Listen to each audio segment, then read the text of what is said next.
Hello, hello, hello, everyone. Wow, it looks like we are live today. Wonderful. Welcome, people. This is RexRed. I am back with another awesome tutorial here in Daz Studio, where we showcase new products. We work with exporting and importing assets to Blender currently, and at some point we will also be exploring exporting assets into Unreal 3D engine. Okay, so what we have planned for you today, let's look and see is new Daz product. We are working today with SickleYields, or SY, Real Fog VDB2. And I will tell you a little story. When I bought the VDB1 product, I was just blown away by it. And this is the VDB1 product. And if you notice, this picture is an excellent example of how awesome these VDBs are, because if you take all this fog out of this picture, what you have is a very crystal clear kind of looks like it's just a 3D picture, and it's sometimes 3D pictures have no atmosphere. They just don't have any. So this is what VDBs bring into Daz Studio, is they bring this atmosphere. And it's one of my favorite things about 3D is atmospheres and volumes. Years ago when I used to work in Bryce, and I loved Bryce. I still do. I just wish it would render faster. So I used to love to render volumes, but they would take hours and hours for them to render. Overnight, even a day I've sat just to render a little teeny volume, like in the little turtle and the rabbit and kind of slider and all of that stuff. So what we have here is these VDBs, and this is VDB1, and I use this almost in every scene. This product, this Real Fog VDB, I use in almost every scene that I make. And so let's just take a look at the options. Now, what these are is they're little particle fields, little teeny particles that you can bring into your scene, and they give you a fog kind of effect or an atmospheric, volumetric kind of effect. And it's very convincing and real. They are like little teeny particles in the air that catch the light and respond to the physics of your world. So it's really amazing. As you can see, we have it here also. And there are a lot of VDB products in Daz Studio.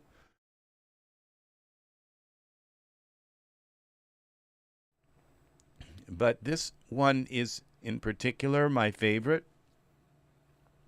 I'm not sure why, other than the shapes of the fog just really are usable. So the exciting thing is that I wrote a request and asked SickleYield to make volume 2 of her collection. I said, I really love your collection, and I would like to see a volume 2 of your collection. And she said something very nice back, and something about when she could fit it into her workload, because it makes just a lot of excellent products. And I believe, because she did a video on. Now look how nice this ripply kind of fog. Look at these little fog effects. They're like little ribbon patterns. I believe she spent an enormous, these, look at this, just coming up off the, out of this. This is a really nice image right here.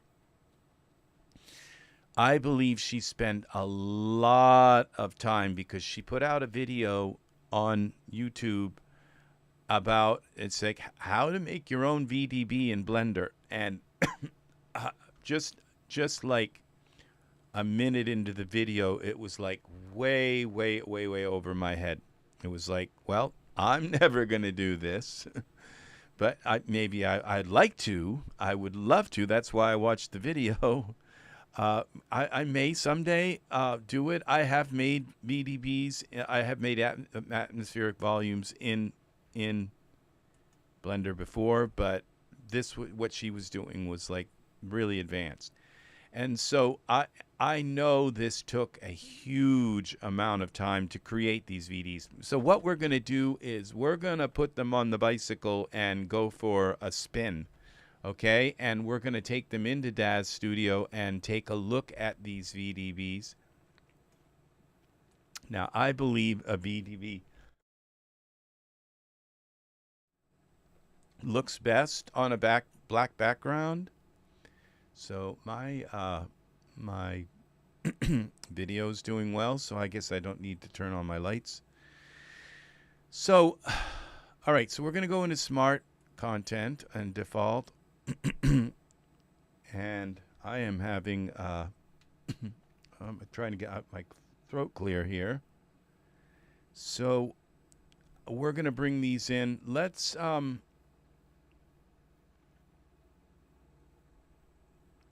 bring a human into the scene just so we have an idea of scope of how big these VDBs are. And this will be very helpful. Okay, here we go. And this is the latest product. And so what we're going to do is find a character. So I'm going to zoom in. We'll get out of Iray for a moment. And I'm going to zoom in a little bit. And I guess which way would we go? This way. And let's bring in a figure. And let's bring in Nathan. No, I want to bring in one of these. Well, Nathan's already got skin and everything and eyes, and I don't have to mess with it. So we'll put some articles of clothing on Nathan, and then we'll zoom out a little bit so we have a reference to say this is how tall a human is in Daz Studio, and then when we bring the fog in, we can say this is how big this fog is in relation to a human. So I had the worst time connecting into YouTube tonight. I had to connect about 10 times, restart my computer, do all kinds of things. I don't know what finally fixed it. Well, I logged out of I switched to a different account and then came back.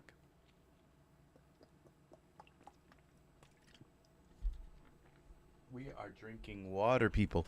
I've had a few subscribers join my channel this month.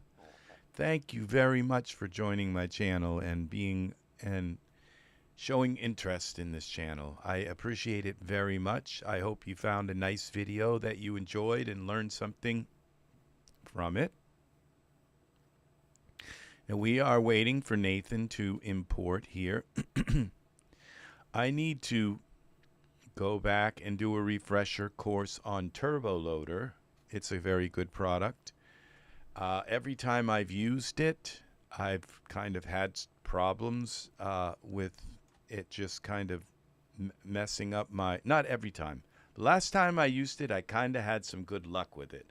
So it's a very difficult program to just kind of learn to integrate into your work.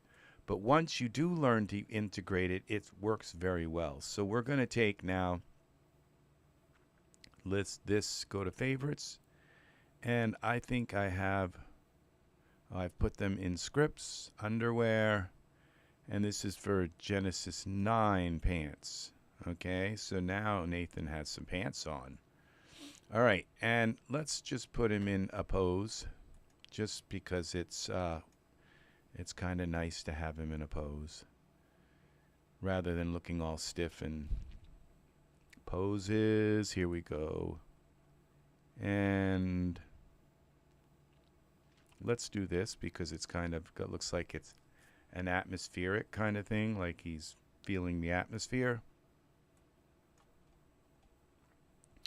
And I'd like to put hair on him, but it's okay. Let's do a very easy hair that's shaved. Let's give him just something that looks. All right, I think maybe even this right here, because it's male hair. Let's see how this fits on him. Okay, well that didn't work. Control Z. And this one probably wouldn't work either. So we're gonna go here with this one here. Just something short that isn't going to completely mess up my base. Okay, here we go. Hair, short hair. And let's see if this can snap to his head. And so this tutorial is going to showcase and highlight this SY Real Fog VDB2. There we go. He's got some hair now. Okay, what's happening? All right, for a moment.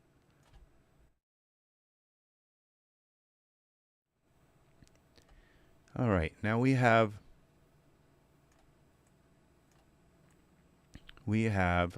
Nathan. And let's see what he looks like in Iray. Just for a moment, make sure everything's hunky-dory. Yeah, he looks okay. Looks pretty cool. I'm going to dial his features down just a little bit.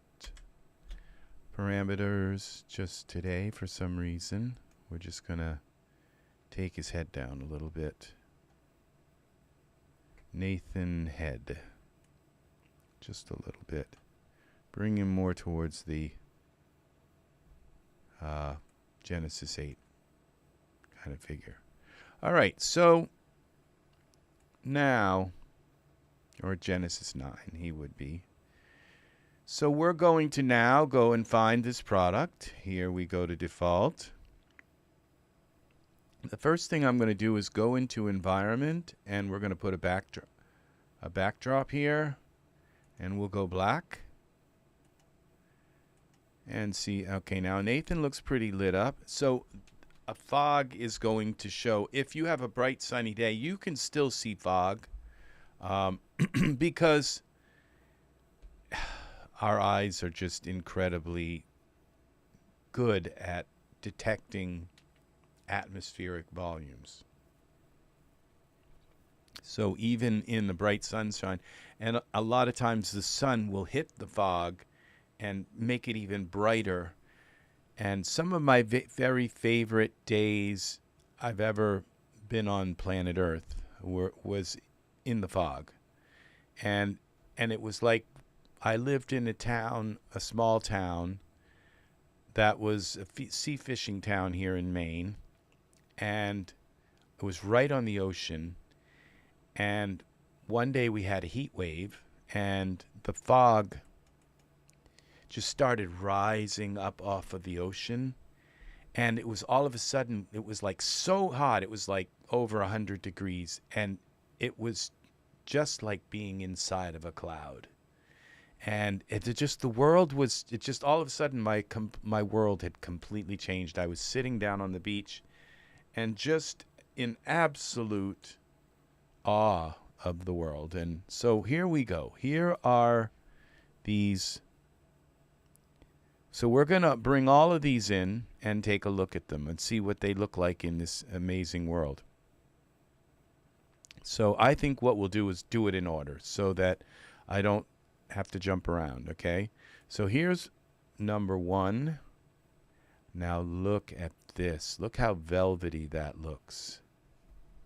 And it's just the right, she used just the right kind of brush and to give it this amazing effect. That's why that's why I said I believe she worked really, really hard at this. Now, what would this effect be good for? I don't really know. You have to think about it. Okay, now we're going to go into this SY arch, and okay, this is nice. She did it differently. Now there's only 2. She had it nested in the last one where you had to go down through three levels, which means I think it's kind of easier to figure out how you resize this. Let's do a test here, and let's try and resize this. I'm back in Blender. Oh my gosh.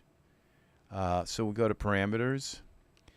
Suddenly I just forgot how to use this. Okay, we're going to go to scale and see if this just makes it bigger. Oh, that's just so much easier to say, okay, you click on this top one and that scales it.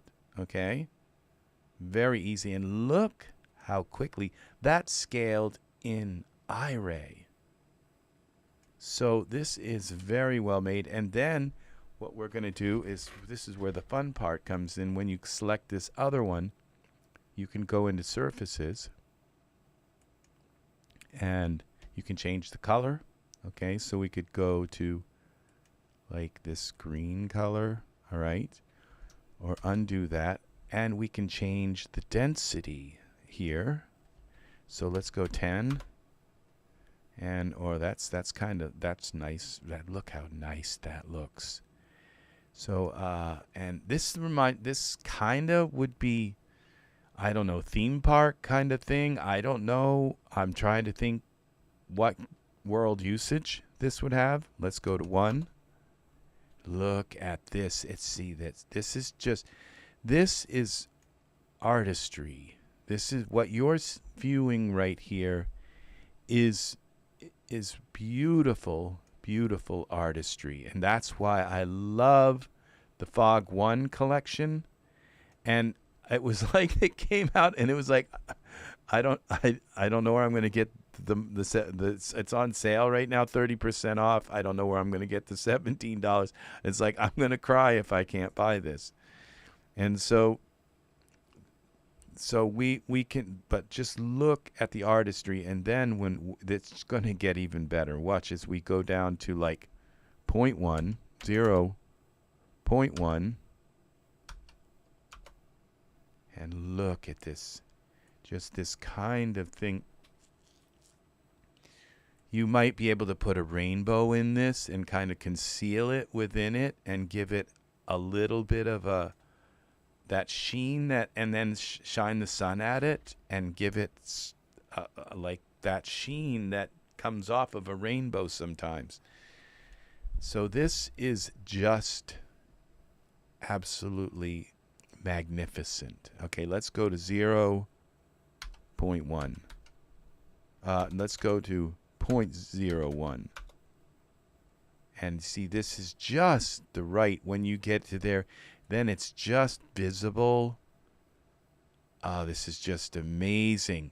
So when I saw the arc, I was thinking arch. The arch. I was thinking I'm not too that one. But the thing is, you need all of these, and it's so now I have an arch, an arch like this, if I need it, and it's done so well. It's done so perfectly, and let's go back so we can see it a little more.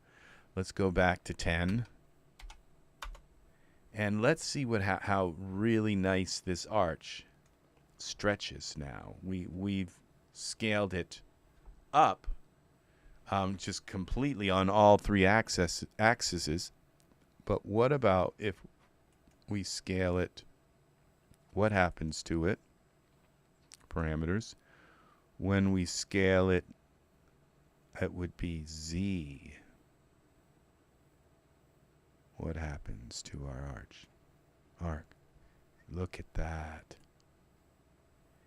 So some of it's like it's unavoidable that it's going to stretch, that the particles are going to have. But from the front, this is really nice. So we go back, we go way ahead like this. And then we move the arch back, Z. Wow, look at this. See, this is so amazing. And what if we take this arch and we go edit, duplicate, and then we rotate it on a X, I think. No, that wouldn't be Z. Z. Look at this. See? How amazing this is. And look what we have. We have a starburst. And we want to, that was a rotate 180, like a 180 degrees. And it almost perfectly, so we just bring this up in a little more like that until they meld together. Welcome, Angus. You found me. Very nice to have you here. So we have this amazing starburst here now. Welcome. And we can now select possibly both of these. No, we have to do them separately, but we can add color to them. And Z translate. We did a rotate. Okay, Z translate on this bottom one. Number 2, which one is, that's number 1. That's number 2. We did a Y translate. So let's go just 1. Yeah, see, 1 is just enough. There's a tiny little seam there.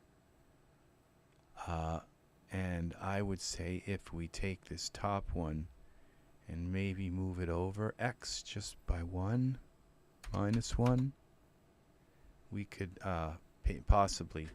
So this is amazing. And we look at this as fog tunnel. This is amazing. This also reminds me of like warp, like a warp drive kind of thing. And we could take and add colored lights inside of this tunnel. So you take this tunnel and you bring these down. So this is a very cool warp effect. We go like this and we go back to our surfaces here and bring this down. Surfaces. And let's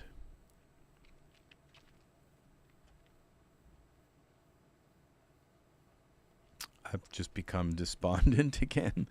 1, we go to 1. And we go here to 1. Surfaces. 1. Now look at this, and what would be interesting would be to put a plane in here. A colored plane, but let's just put some lights in here. So we put some point lights into the scene. Point light. Here. And we move this. It's nice to know the size of your. So we go into this point light and give it a color. Let's say blue. And give it some intensity. Parameters. Point light. And some lumens. That's nice. How are you, Angus, tonight? How are you doing, my friend? Lumens. Oh, I may have, let's see. Let's go to the environment options.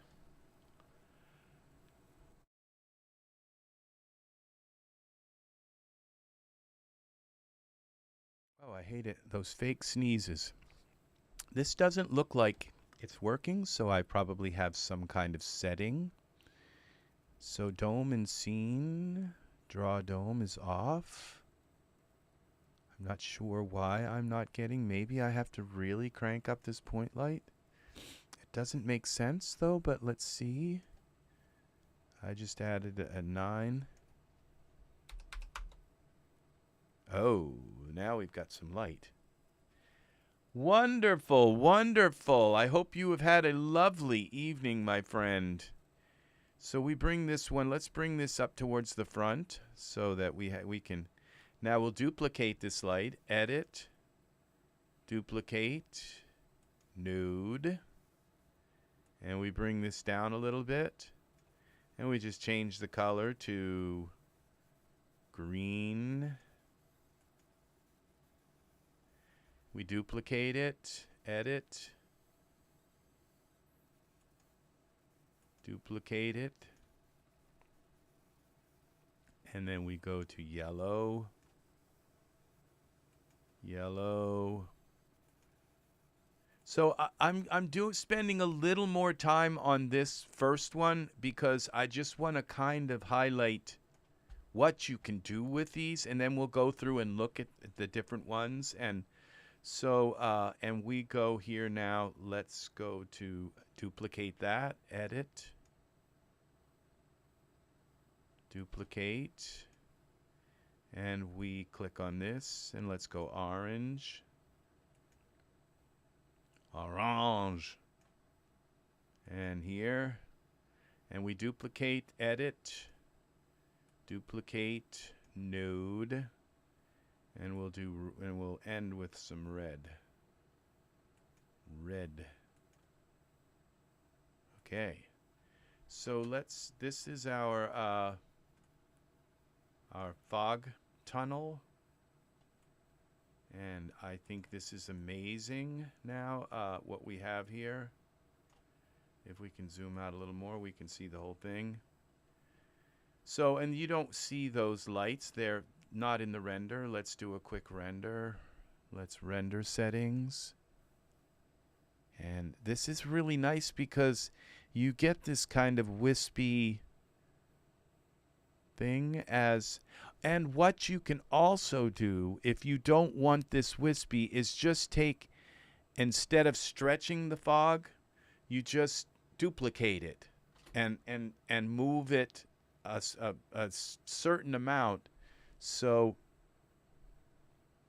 that you now we could do that. We could take these well, that would be like a lot of work, but it's not a ton of work, but I want to go through some more of these examples. So these point lights here, we can select them and go into their parameters and display, and in viewport they should not be visible in the viewport now, but they are. Maybe I turned one of them off. Okay, it only did that for one. Okay, they've decided to come and do my trash removal, I think. Visible in viewport. Visible in viewport. Visible in viewport. And there they are. They're gone. So this is really beautiful, and we can hide our figure. And just so that we can see what this looks like. Hide Nathan. And his clothes are still showing, but I think if I go out, in and out of Iray, they will hide as well. And we go here to back to Iray. Welcome. Hey, and Cherry. Hello. I can't stay tonight. It is late. Just wanted to come in and say thank you for your tenacious positivity. You have reminded me to be good to people even when I am having a bad day. Well, I am glad that is infectious, because that's a good thing. I need reminders like that myself, so I'm being humble about that. it's nice to be.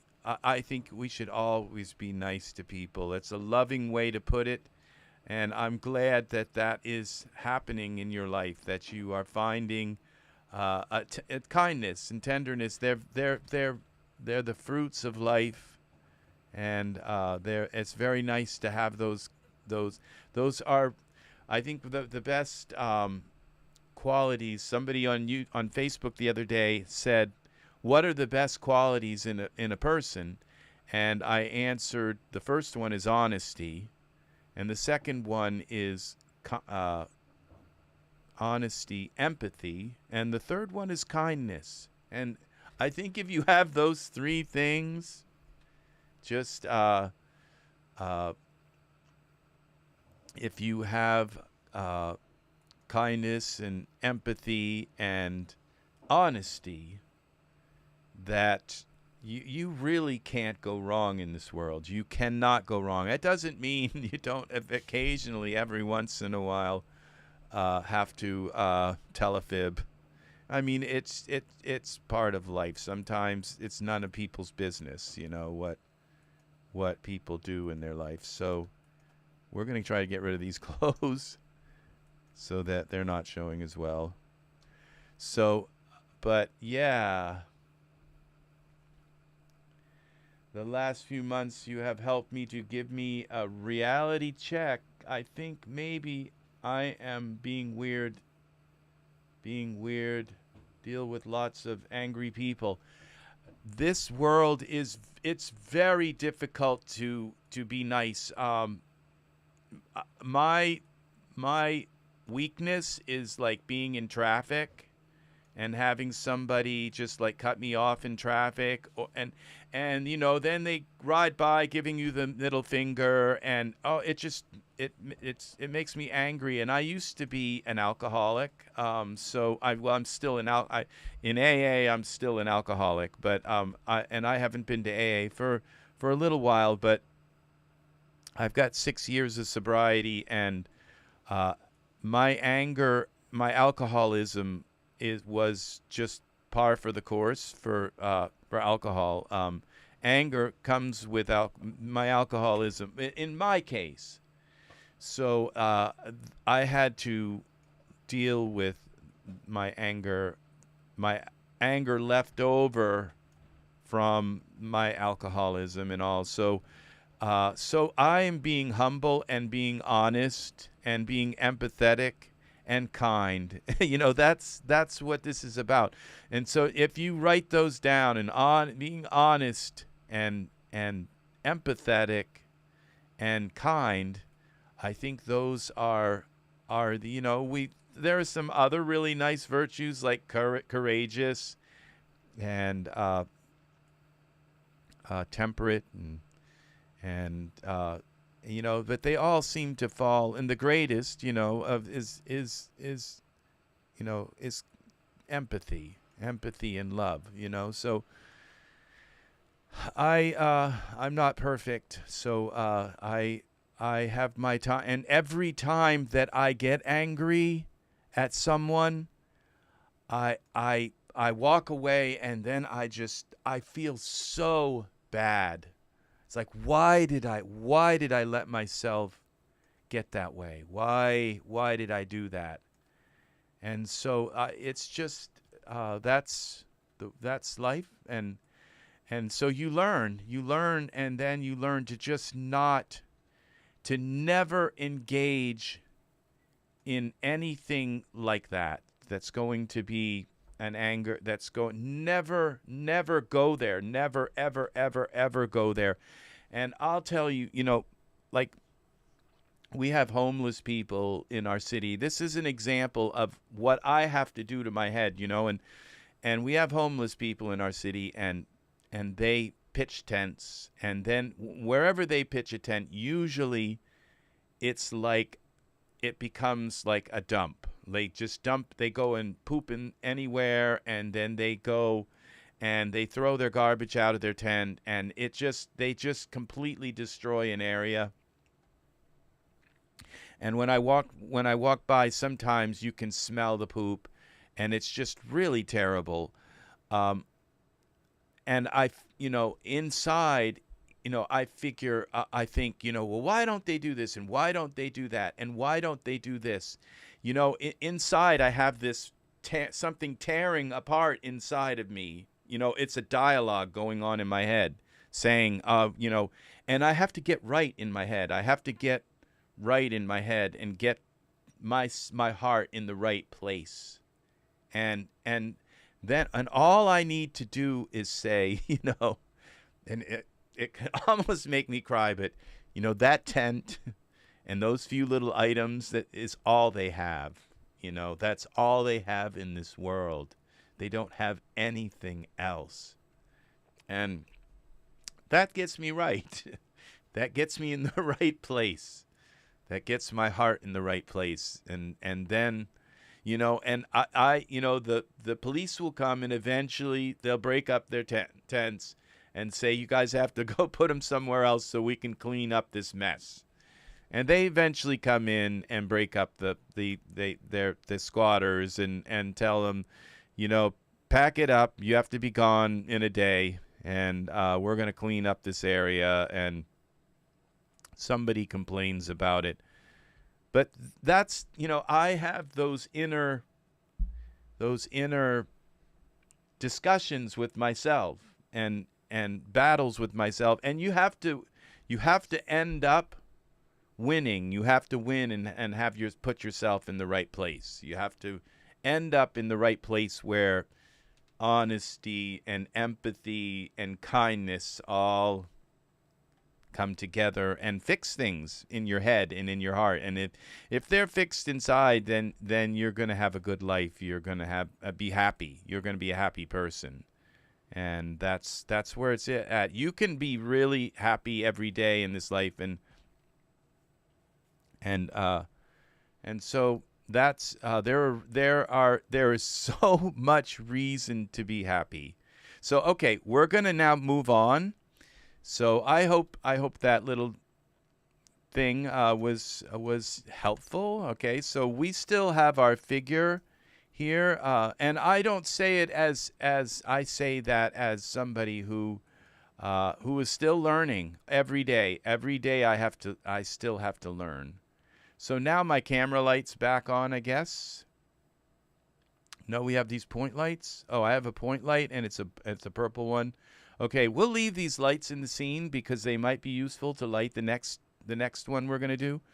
So, all right, now this one is these ones are two similar ones. It looks like we have a bounce, but what's nice is the bounce is almost like a form of this. So you could resize it and so it's kind of like a logical jump to go from this sort of bounce, a bounce from one side to then several bounces. And so let's just put this in the scene and see what happens. Okay, we have our lights here. So it's nice that this light is, that is a nice little bounce. This must have been very difficult to make. So, but this, and if you put a plane here, it would, because when I look at it, I say, well, something's missing here, but not if there's a plane here. If there's an actual plane in the scene, then, because it's got to kind of interact and disperse a little bit. There's got to be a little bit of turbulence here where it hits the ground. So this is nice. This might be a good spell, like for a wizard. I'm live here, and this live show goes on for sometimes 8 hours. And Terry, so you are welcome to sidetrack me anytime. We're here, yes, to work in Dad's studio, but we can get off on any subject. It's fine, because it's all about friendship and friends and people. That's why I'm here. It's not just about just work. It's also about friendship. So what's nice is that you've been here a number of times. So you've earned the right to sidetrack this a little bit. So Now I'm wondering this point light here. I'm wondering about why it's so. Okay, so this point light, which one is the purple one? Okay, this is the purple point light. So if we were to just go into the parameters a little bit. Okay, I'm not going to work with this too much. I just, and there might be some that all of a sudden, I could end up putting one of these volumes in here. They're on a 30% sale, so it's $17 to buy this whole VDB collection. And now, if her previous VDB collection is on a 40% sale, and I use this VDB collection in almost every single scene I make. I use this particular one here. I use this. This is my favorite. It just gives me little puffs of fog in little puffs, and then I can move it around and move my figure in the right place. Sometimes I use this one. Sometimes I use the fog wall. Now I sent SickleYield a message, and I said, in particular, I'd like you to make this another version, an extension of this product. So I really love your product a lot, and I would like it if you made another volume of your product, and to make a pun, and just with more shapes and stuff. I said what I would really like to do is to have a fog wall that like gets thinner and thinner and thinner as it goes up. Yes, SickleYield is absolutely amazing. She is like, genius level when it comes to Daz Studio. Absolute genius level. So I said I would like to have a fog wall that starts out thick and slowly tapers off until, and you see this kind of does it, but this is a wall and this is a volume, so it's kind of, they're different. This one sort of does it where you see it gets kind of thin. It almost goes to nothing at the top. And I said I'd like to see that in a wall, and you can see in this product where it's sort of the next one over, I think. This sort of, these, see how they taper off? And if you spin it around, it's because one time and these are similar to that. Look at this nebula kind of thing. Wow, this is like, I can't wait to try these and see what we're going to have here. So, and we got some clouds, all kinds of different shapes and all. This is a wake. Oh, and these would be nice on a ship. And this one, you could put the nose of your ship in here, okay? And and it would look like a wake on the water. These are so clever.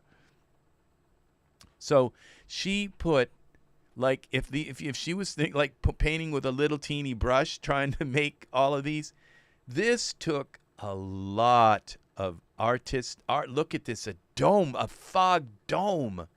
See, so this is, like, as you can see, this totally excites me so much, this product, and I just closed the page. Okay, so we're gonna do this. This I think would be nice to work with in a spell, like a wizard spell, like if he were to have his hand out like that and cast a spell, and you could have items in here, and then, well, we go into.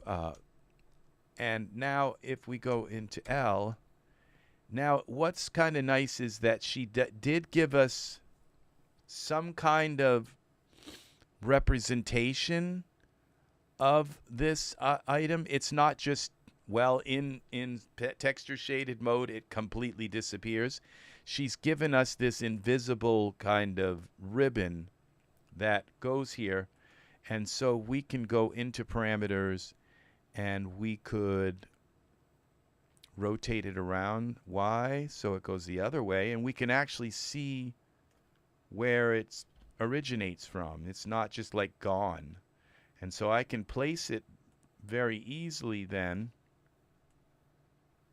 because she has given us, so we could take and put one in one hand like this, and let's see if we're in the right place. One in one hand, and then we could duplicate this, edit, duplicate, and we take this other one and put it in the other hand like this, and then we could rotate them, which would be one of these rotate angles. That wouldn't be it. Zip.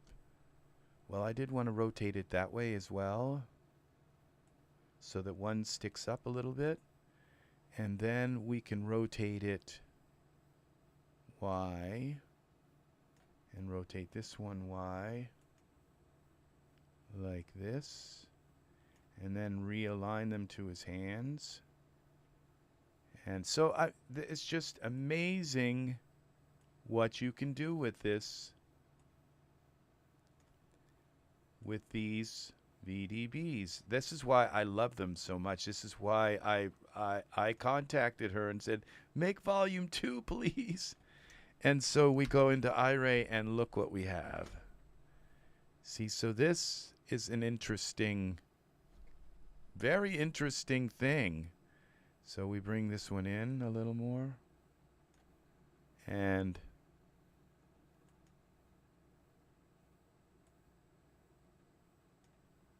look at that. So out of his hands come this, and we could then bring our lights in and light them and make them different colors. And so this is some ideas, okay? So we'll take this one out. We've worked with that one. And now we're going to go and try another one. So let's try this one. This looks really interesting. And so we have, oh, this is nice. So this one is, SickleYield put so much thought into this, and it's like, and I look at this and I say, well, how the hell would I ever use that? There's a use. and as soon as you come up with that use, then suddenly you understand what this looks like. Somebody who could be like on a stage and walking into the stage. And what's nice is that this is it's such a embellishment of your character, and it doesn't, and you still get to see their face. And you take this down a little bit, like you go to surfaces. She made them strong so that when you put it in your scene, you can tell and see exactly where it is, but you bring this down to 1 or something, and then you have something very interesting here happening. And we'll take our point light and just push it back a little bit. Oh, which one is it, though? All right, let's see which point light we're... Okay, let's push this back a little bit like this, so it's in back of him. And then we look from the front, and okay,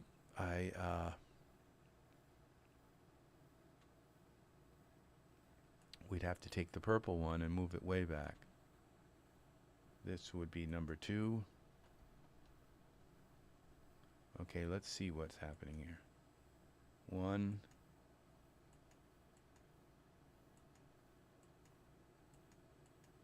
1, 3. We move this one back some more. So it just gives you the idea of what you can do with this now. This is an interesting kind. It's like an aura. Okay, it's a beautiful. This is really nice as well.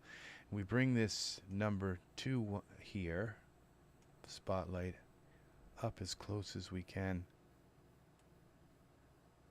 in front without, I think if I put it inside of him, but it's still casting out of something. Oh, that's the purple one. Okay. This is the purple one. So what we do is we bring this back a little bit like this. And just maybe it's right in the fog, and that's why it's so bright. So we have, since it's right within this fog, the other light's coming from outside and hitting the back. But if we take the purple one, let's just call this purple. The purple light. And this is the green light. Well, that shows me right there what they are, but I'm going to do it any green. Okay, so we take our purple light and just bring it down a little bit. Purple parameters. Purple. Okay, and let's take this down some like that. Oh, look at how that works. And we take our green light and bring it up a little bit. It's outside of this and shining in. Let's give it a 5 here on top. Yeah, see this. And look at the bones like in this. It's kind of got like little ribs. This is amazing. She put so much time into these, well, they're not little, they're just gigantic. Look at this, like there's little like waterfall kind of things happening, textures within this. It's so nice. And from the side you have, it's just like these are works of art. They are absolutely, this is a very, very, very, very nice collection. I am so happy that I have this collection available to me to use in my scenes. So just look, and now I can take a spotlight,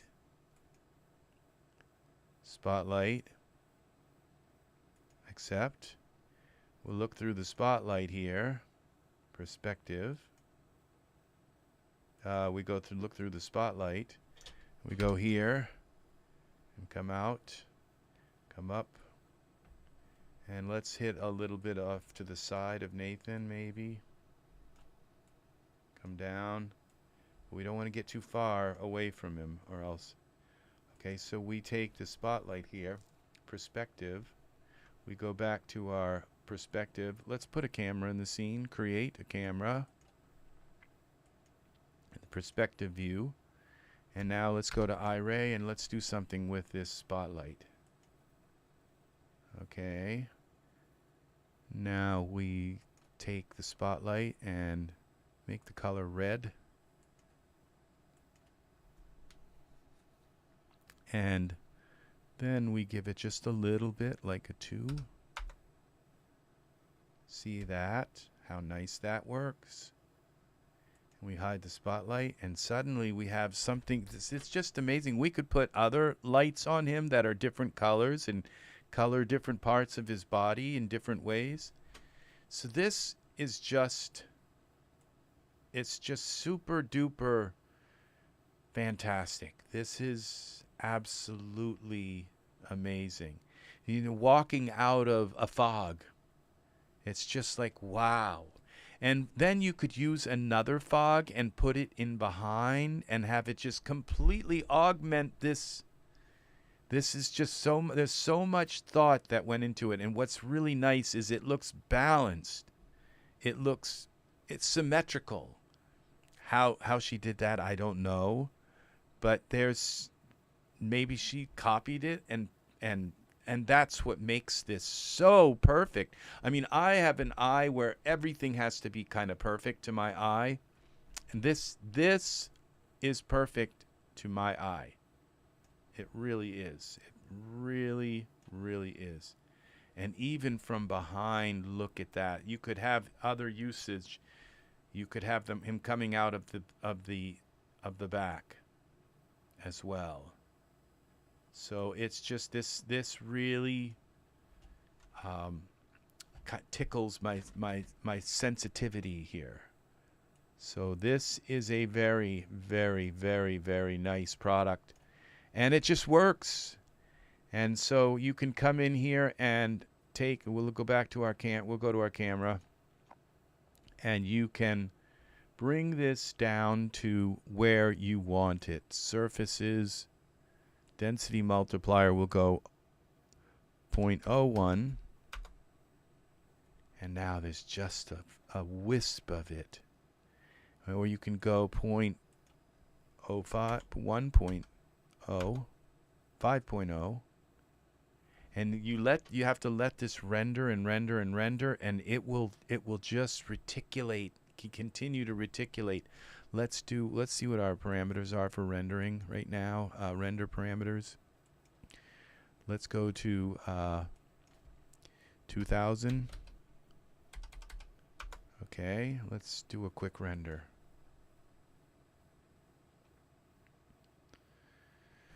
And see how this reticulates when we give it some time. So I have other lights in the scene. So let's see what we have.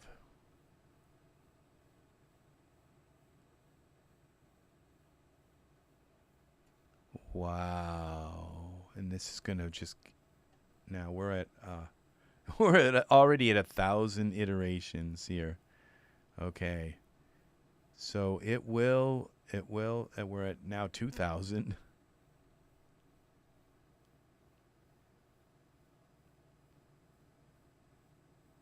You let this go and it will just continue to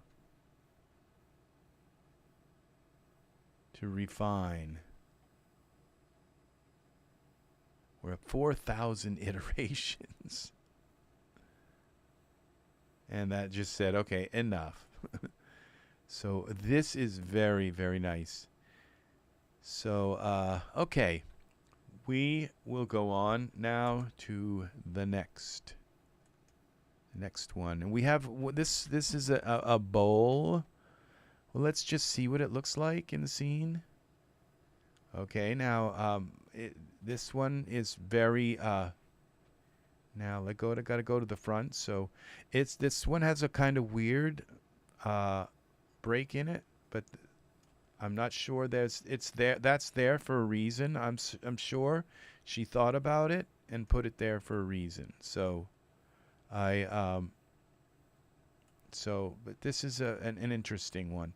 So we just take this again and just bring it down a little bit. We go to parameters, surfaces, and we go to the density multiplier and we go 20. Let's go to 20. Now this is, I love the ribbed look of this. So they're almost like little, like statues. It's amazing here. So I'm that crease there is just I'm not sure that but what you do is you just take and use another VDB, and if you want to fill that, you just put two of these in like this. You go to put another one in like that, and you go here to, which one is, that's this one, and you go to tool settings, and I go down to 20. Let's see, surfaces, 20, like that, and then you rotate it a little bit. Parameter, this is the way you rotate it with that one. She made these simpler to use. I can't say for sure, but I'm tending towards saying I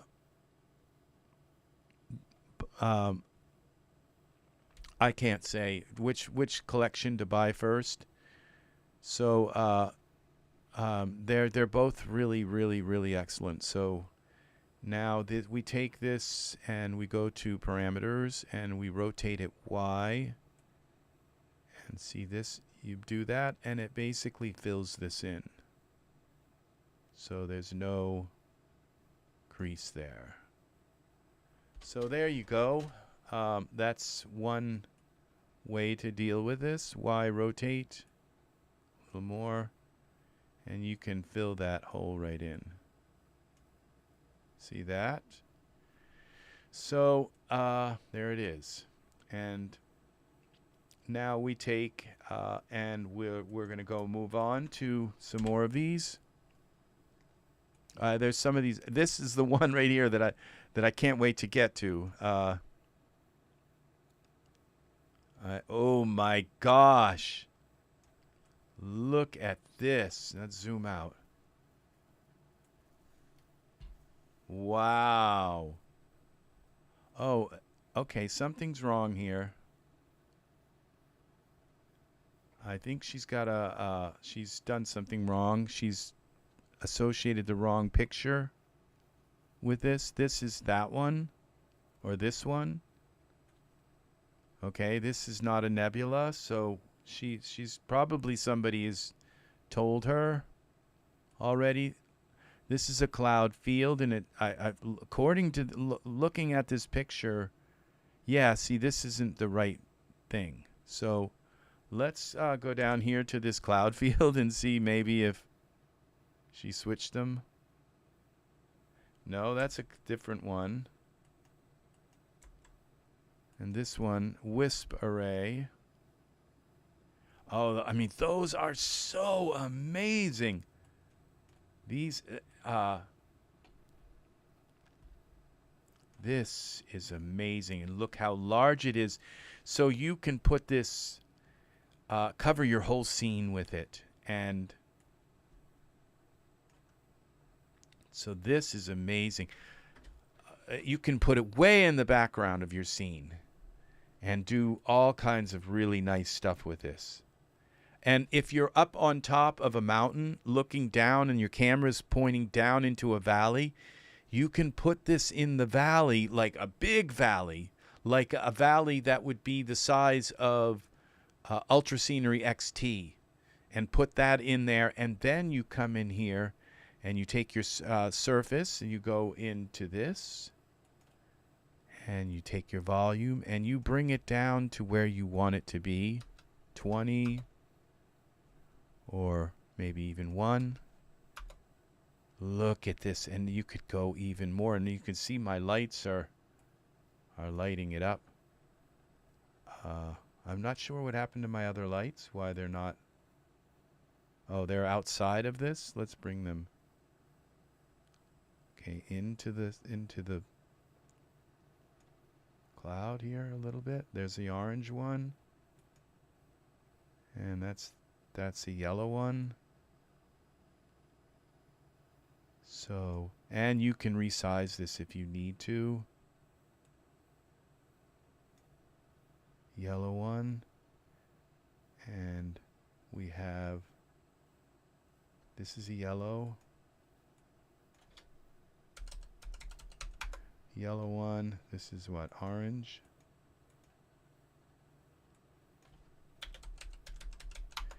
This is orange, and we have, this one is red, and that one's not even in there. Bring this back here just so we can see. Let's bring this over here so we have quadrants. This is very nice. So now I would bring this, so we can bring this way down so it just looks like a cloud layer or something over an ocean. We go here to the surfaces again, and we bring this down to 0.1. Look at this. Oh, this is a spooky kind of ocean. Or like in a forest, you can take and lay this into a forest, and we go 0.09, 0.08. Yeah, see, this is really nice. Now, let's see what happens when we bring this way down. And we go 0.05.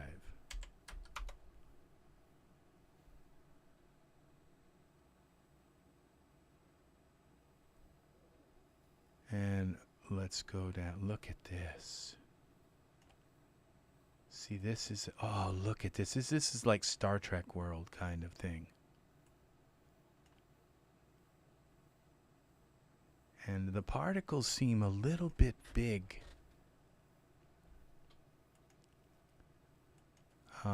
Okay, density relative to size. What happens when we click on that? Okay, they just went tiny, like very. The top particles just got smaller. Oh, I see. I'm starting to understand what that density relative to size means. Is that when you lower the density so that there's less fog, you want the particles smaller. And I would think that this would render really well. So let's get near our figure here and see how this really stacks up with him. See, this fog is like much higher than he is, but look at this. Okay, the fog layer looks like it's, okay, we'll go straight at the right. It looks like it's kind of over his head. So if we bring this down, it's supposed to like hover over. Bring this down a little bit. There. Now let's see.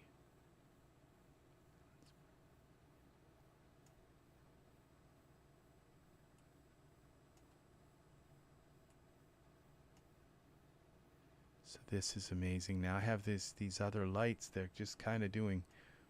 This is something that you have to really work at to get right. So let's go to her other product. Now as you can see, this is still rendering. Let's do a render of this.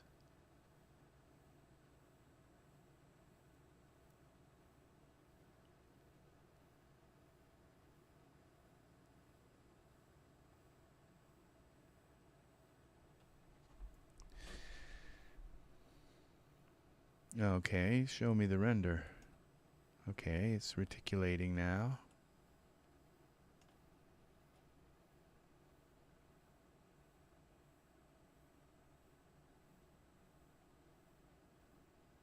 They're getting finer. See, this is very nice.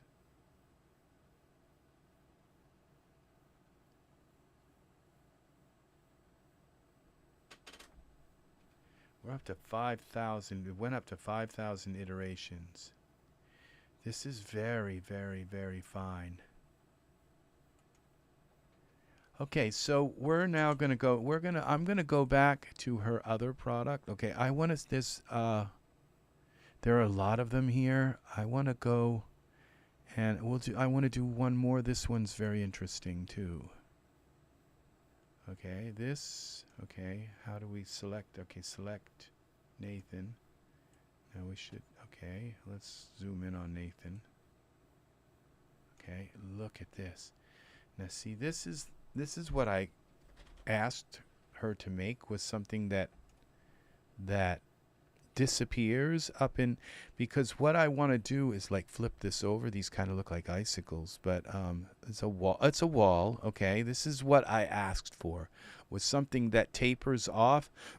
Because when you have a mountain and a valley, the fog is only going to come up the wall so high, and then it's going to kind of disappear and slowly, like, and so That's what I want. And now we have another fog wall here. So let's test out some of these walls and see what they look like. Okay, this one has that a little bit of taper here on this end as well. They're kind of, I would reverse them around. And my light is so bright in this one. This is I think the green one. The green. Let's pull this green light out of here. Oh, I hid it. I hid it in the scene. So we go to parameters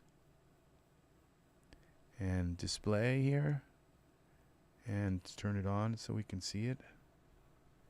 I'm not seeing the, okay, this is,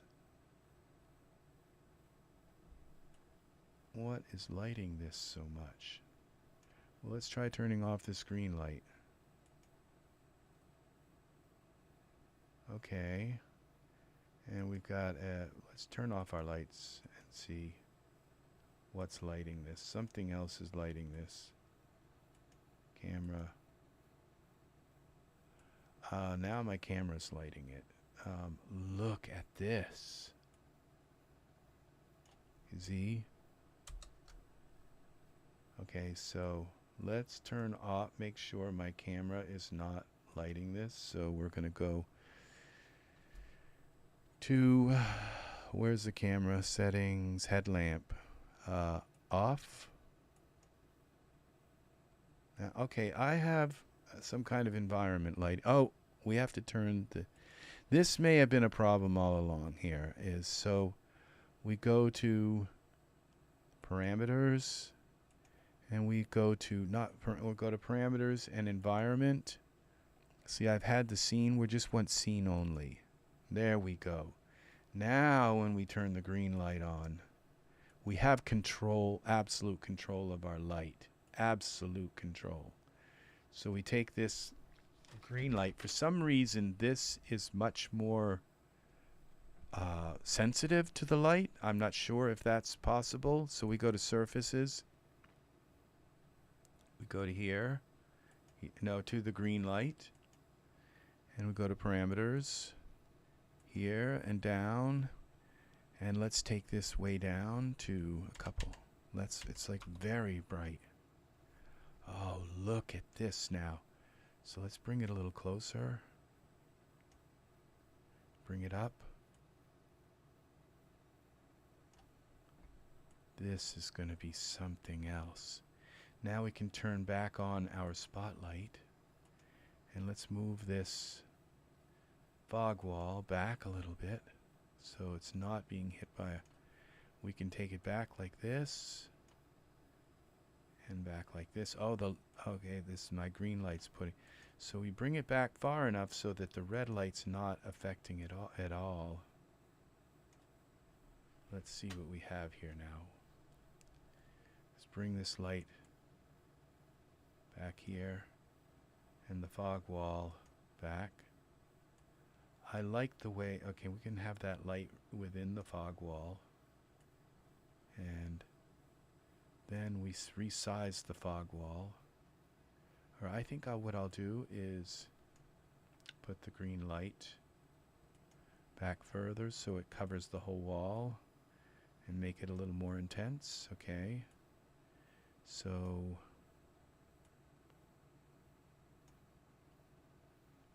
now let's make the fog wall larger, scale it,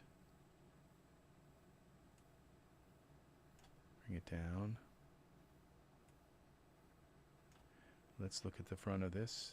Now it's still, my spotlight is, suddenly everything in my scene has gotten stronger. I don't know why. So I'm not sure about when I turned off the scene. Oh, that was maybe by turning off the and scene only, it may have turned off limits that were limiting the lighting intensity. I don't know. But we can now just work with this new, so we go to the spotlight and we turn this down some. Oh gosh. All right, this would be in parameters. Spotlight. And we turn this down to 8. Let's zoom in a little bit on him. Now what we need to do is move this fog wall way back, so it's not at all being affected by this spotlight.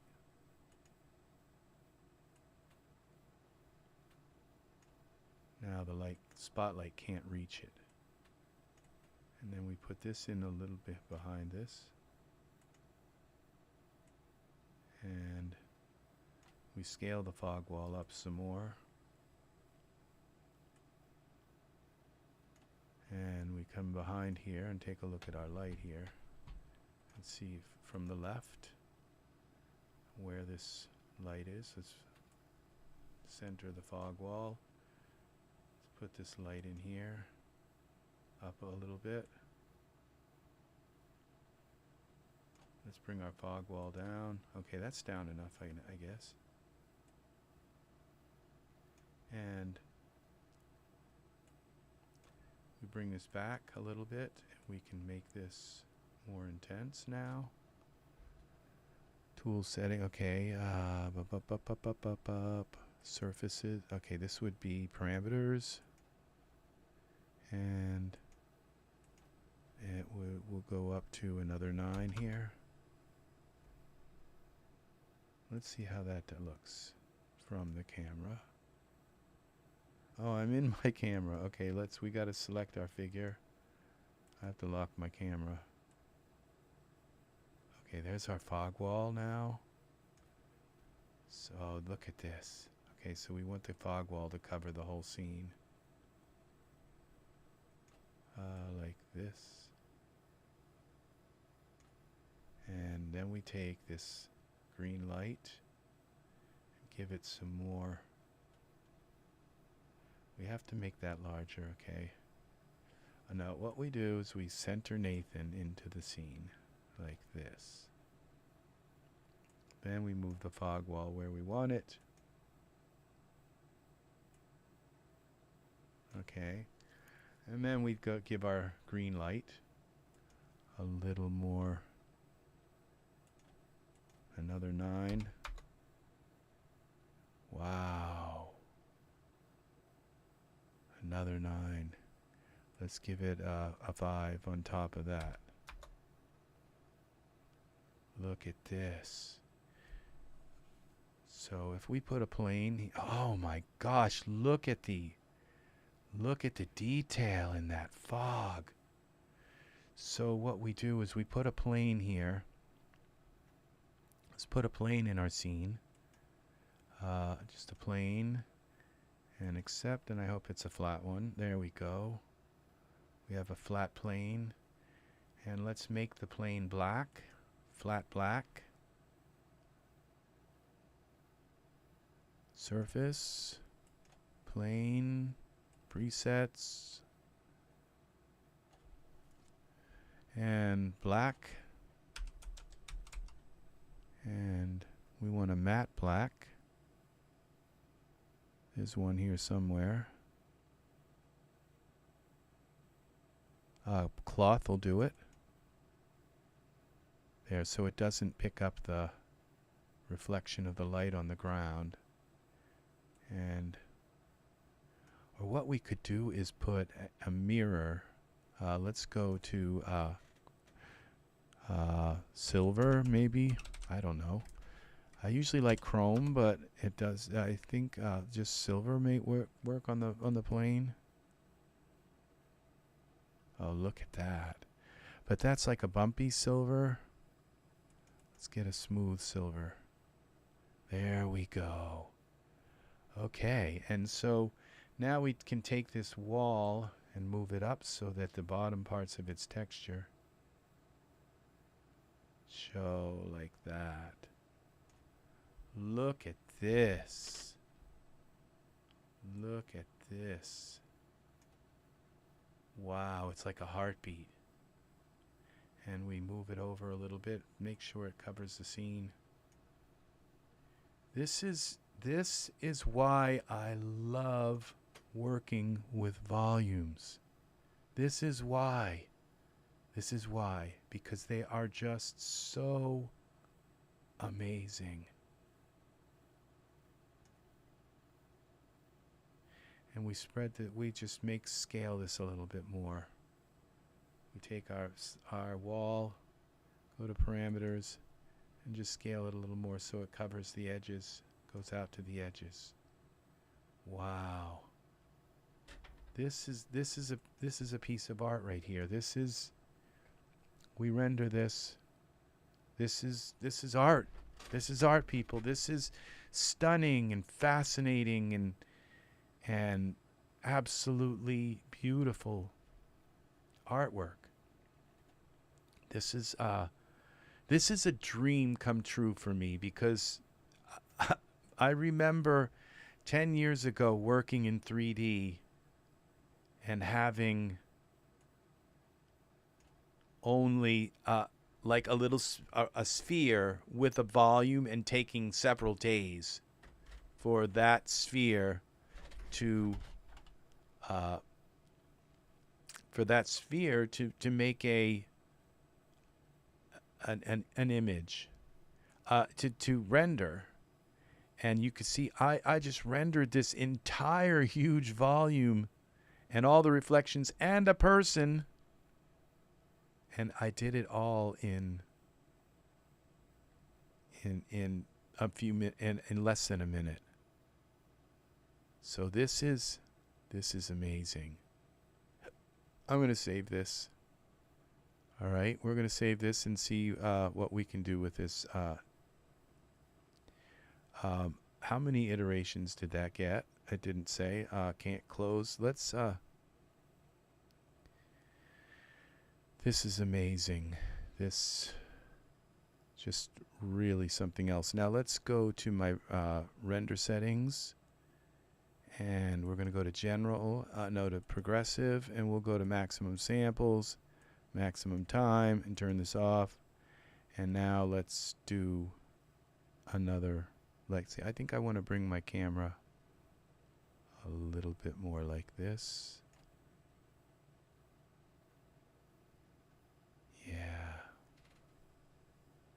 Wow. So the horizon needs to be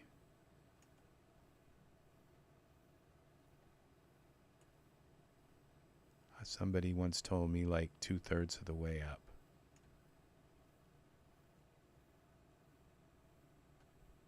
Whether if that's, and I'm not quite 2/3, but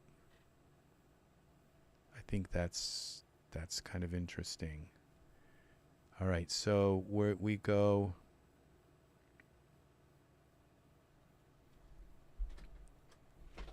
And they were adamant about it. It has to be 2/3 of the way up. It always. It's like it all depends on.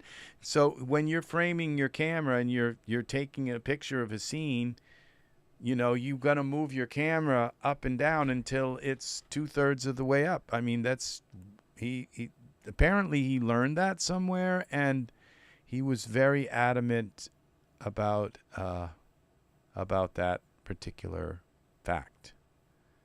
So I'm going to let this render until this reticulates down until there. Let's see how big they are. We're at 600 iterations. This is taking a little longer. It's not like the last ones were at. So we have this really getting fine. We're at 1,000. I think I need to go to at least like 2,000 or 3,000 to have this turn into just like a smooth thing here. This is something else. At least 2,000. Look at this. It's vaporous. It's like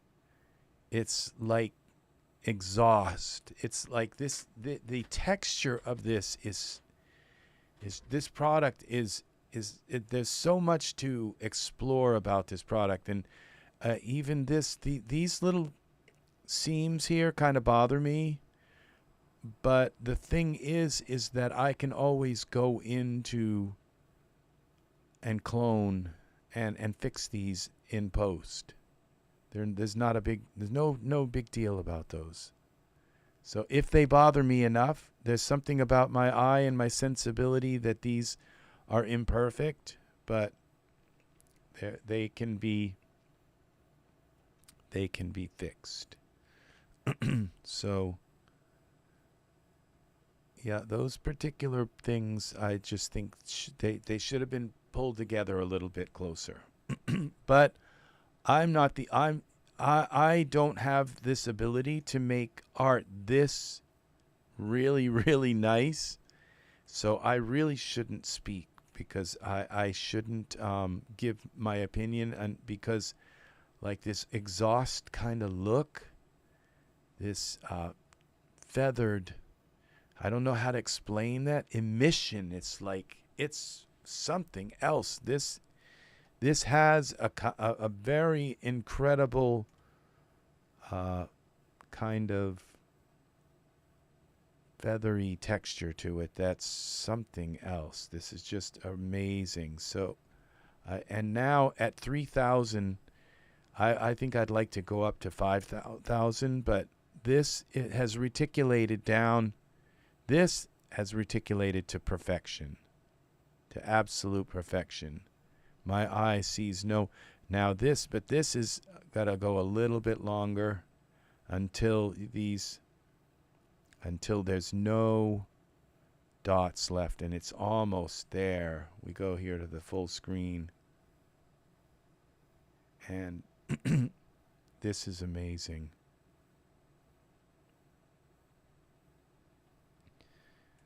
So we're going to cancel this, and we're going to save this as green Aurora.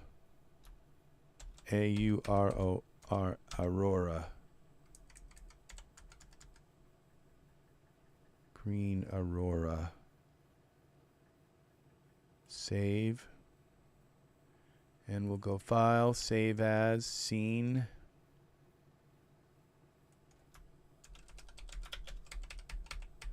See, I can go back in and perfect this as much as I need to. And, okay, you also have the ability, okay, accept, is to copy this. Just copy this and just move it over a tiny bit, and then these little pieces are gone. Move it back a little and have it to be kind of just a little bit of a backdrop to cover any areas. And I'm wondering about this, whether if I should have had it all the way up so that it shows the base, the artwork that went into the base of it a little bit. Just a little bit of that texture showing there on the base, which was very hard to create, I think. So, yeah, there we go. So, now, all right, so I'm going to say save it here, and then we're going to, so that is amazing. So we go now in, so something's wrong here, because this cloud field, this is not the right picture for that. Something's wrong here, okay, with this, because that right there is not this. Oh, maybe it is. Zoom out. Yeah, it could be. Yeah, it could. It is this. It's just you move it to the place where, like, if it looks like if I were to, this is really nice, because it, as you notice, there's hot spots. So if I take this and move this over a little bit, so there's spots where it's really dense, and there's spots where it's less dense. And so you can put your figure where it looks really perfect for them. Oh, I'm moving the plane. It's like, why isn't that moving? Okay, Z. Let's grab the cloud field. So, yeah, see, this is very nice. See, so you can put your figure exactly. Now you see I could put that other one in the back and put this one in the front, and then we have now this, what that light is hitting the chrome. The other piece was blocking that light, so let's just put that piece in and see what happens when we. That was this fog wall, and what I did was move it way back, the wall, and resized it. So within all of these are, I moved it way back right in front of this light here. I don't know if I can get it in the same, to look the same. Okay, we're going to say this is save as scene green aurora 2.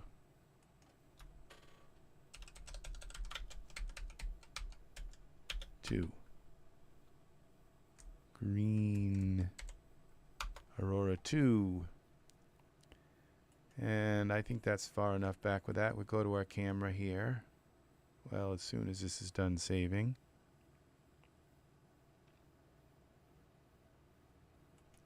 Oh, we're at our camera. I have to lock my camera. Okay, so we go here to Nathan and come back. And we go around him like this. And then we take and go here to our camera front. And then remember we brought that our horizon up to about 2/3. Now, and then we go here to our camera and lock it. For now, if I need to move around, I'll use the perspective view. Favorites. Lock this. I keep that in my favorites. So now we're going to select the wall and scale that. Parameters. Scale the wall out. Wow. And then we move this down.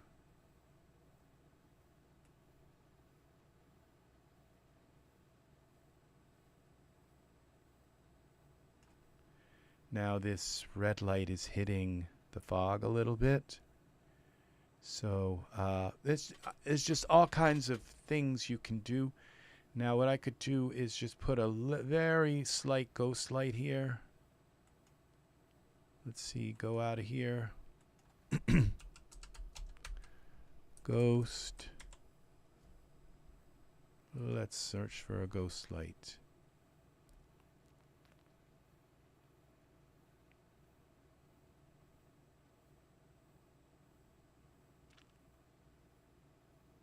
Now, at least from that distance, this isn't bothering. These particular little things here are not bothering my eyes as much. So we go here to this ghost light, props, and let's do this ceiling light.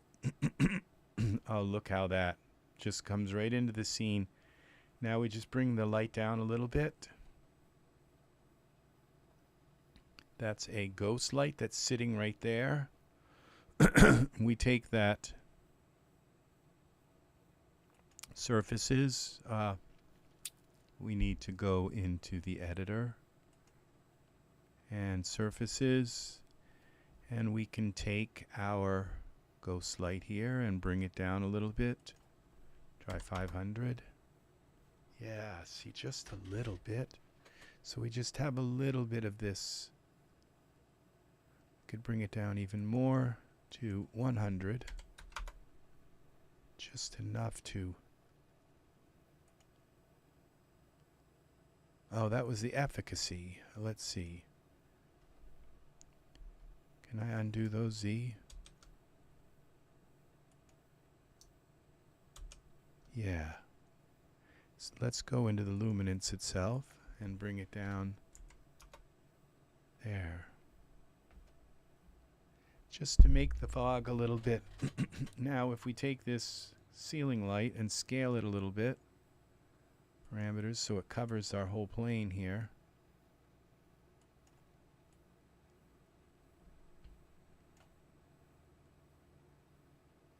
Then we have to give it a little bit more surfaces. Then we have to give it more lumens, I think. 5. There. Now it's covering.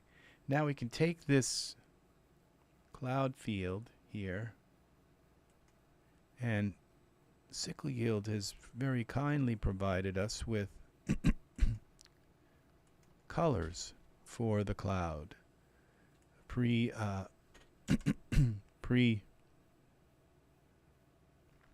You can color any VBD, but it's nice to have some quick colors that you can just apply, especially if people don't know how to color a VDB. So come on. Here we go. Let's go back in here. Materials. Red. Oh, I guess maybe I have to select the fog itself. There. Look at that. And so now we can take this and bring the density down a little bit to like 20. This is amazing.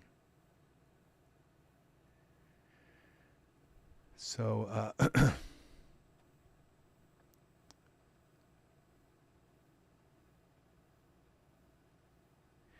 now we could take this wall. Now these, I'm not. There's always the like. Is this like? Look at the color of his legs. They're really kind of white. Is this putting off a light? Is this red fog putting off a white light? Is it putting off a red light? That's a question. Or is it putting off no light at all? Is it an emissive source?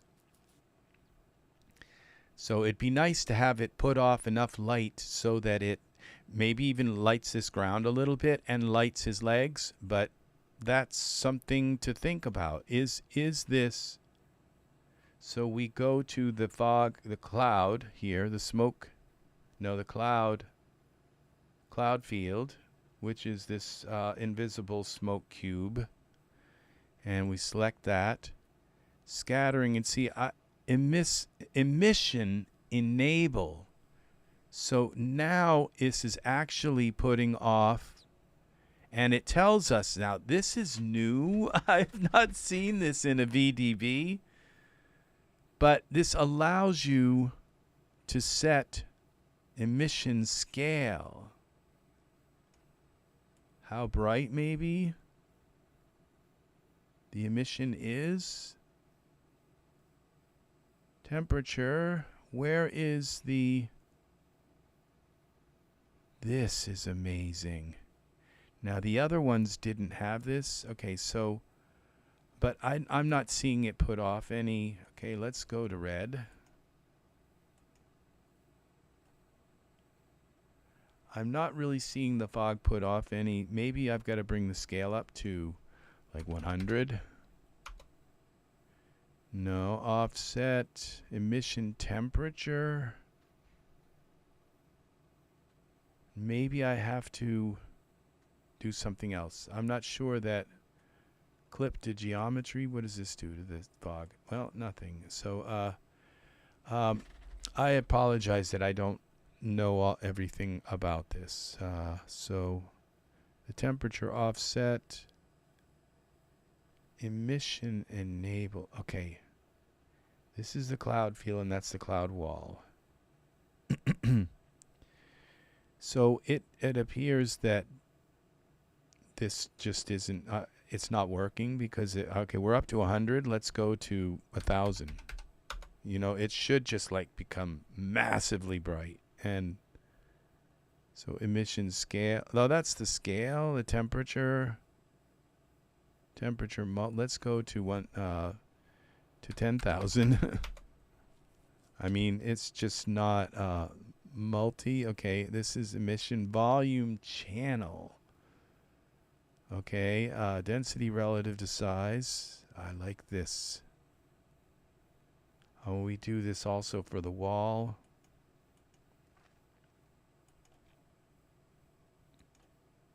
Oh my gosh. What just happened there? Density. Okay, so we go to 1. Suddenly it became incredibly. So this is something to, all right, is to, so this density relative to size is, now I turned it off. Oh, and and suddenly it's like it just turned on the emission. And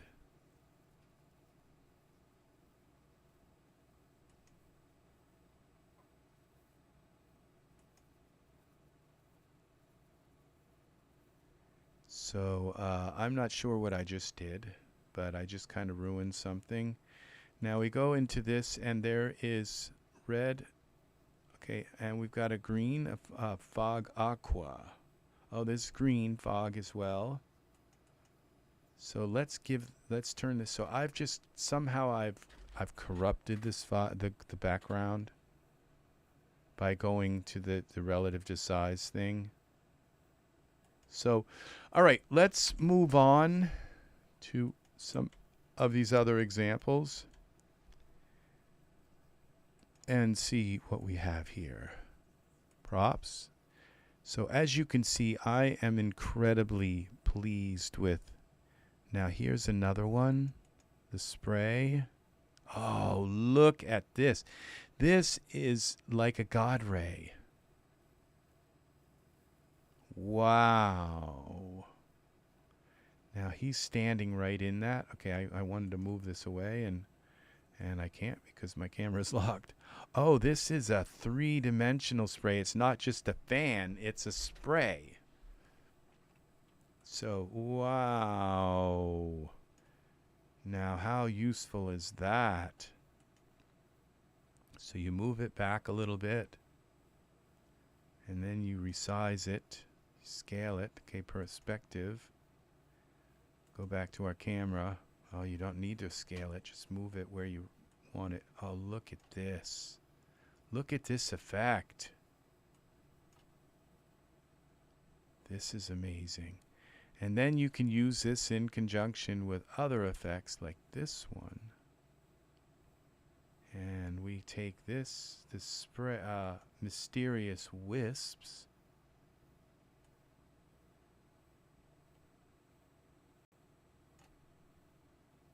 And we make them go and make them a little bit less visible. So we go to, what would this would be? Our density to 2. No, to 9. Try 9. Oh, look at this. And we make the wisps bigger. Parameters, scale them.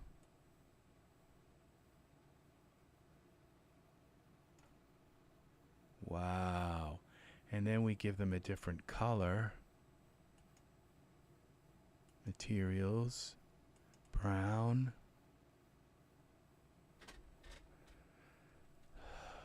Purple. Now what I see, it's not really working. Red. Okay, that sort of worked. It's I think it needs light. Now do I still have my ghost light here? What happened to the ghost light? I must have disappeared it. I must have deleted the ghost light. What happened to the ghost light? So we'll go back and put another ghost light in here. Because it's, as you can see, they require a light source. Now, okay, let's go invisible smoke. Let's give this one more chance. Let's turn on emission. And now we've turned on emission. The emission tint It's not 0, so it should be, there should be a luminance property here, and it's not. So I have to probably talk, now this could be the scattering offset, absorption multiplier. It's something that, and okay, the scattering multiplier, and it's like, what? Okay, this would be the viewport diffuse color. Now this is what I've always used to change the color of the fog. So we go into, now the fog is red. It's just, it needs light to show it. You can have something in the dark that has color, but if a light's not hitting it, you won't see it at all. That's the thing, is the fog is red, but the only thing that's hitting the fog is this light right now that's hitting him. So if I put a ghost light in here, it doesn't have to be ghost light. It could be a plane that's just out of the periphery of the camera, but why not just use a ghost light? Okay, and this is going to show, now it shows up the red, so we just take our ceiling light now and just turn it down a little bit. Ceiling light and luminance, we just go down to 2. Well, that just turned it off.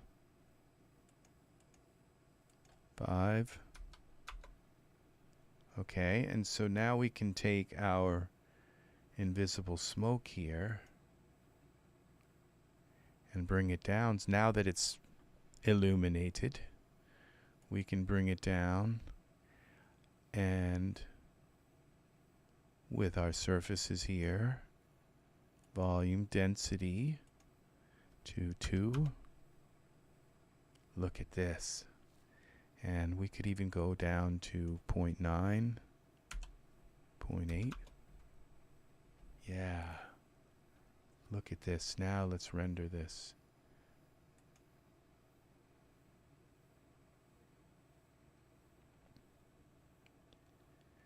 So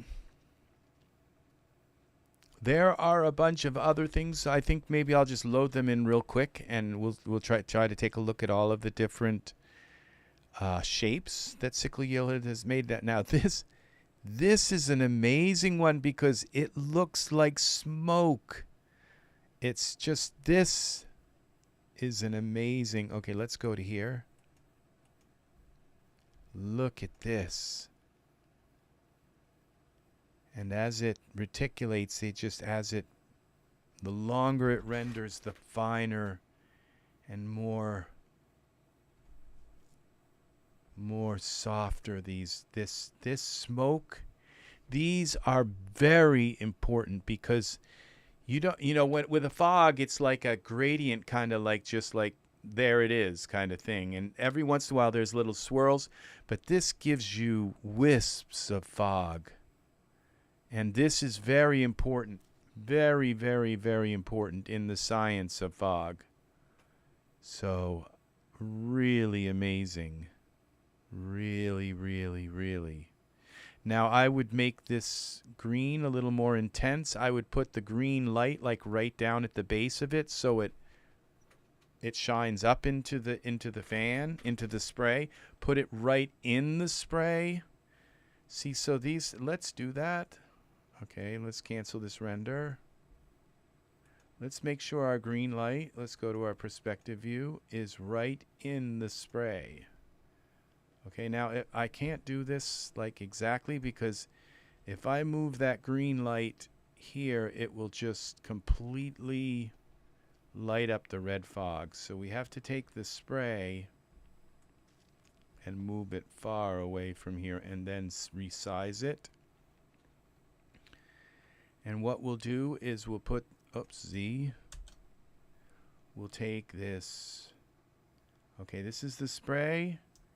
And that is our green light. And we're going to put them in a group together. Group them. So I can move them together. Spray. And green light. And I think I'm going to make that purple, but and green light. So instead of green, but let's now take our green light here. It's in this group now. And we're going to take this point light. Why can't I move it? Hello? What happened to my movement stuff? Okay, we'll move it with this then. Parameters, Z to move it in. Wow, that's weird. It's just lost its ability to move. Oh. Now it's moving. All right, let's move. Okay. Oh, the green light's way out there. Z. I thought that's the center of the cube. This is the green light way out here. It's like, why can't I move that? I should be able to move it. All right, we're just gonna put this at the edge here. Well, I think the green light's got to go back out here. And let's go directly from the left. Let's take this out of Iray. Okay, let's bring the green light to the plane level. Then let's take this spray. We're going to grab the spray, okay, and put that right into the green light here. Now make sure that it's, yeah, it is from the top and the sides. Okay. And let's look at this from the bottom here.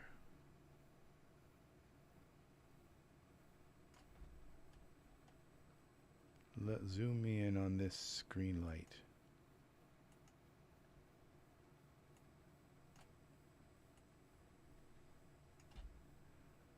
I knew it wasn't quite. Now the green light is, but the spray is not. Oh, let's look at it directly from the top, okay.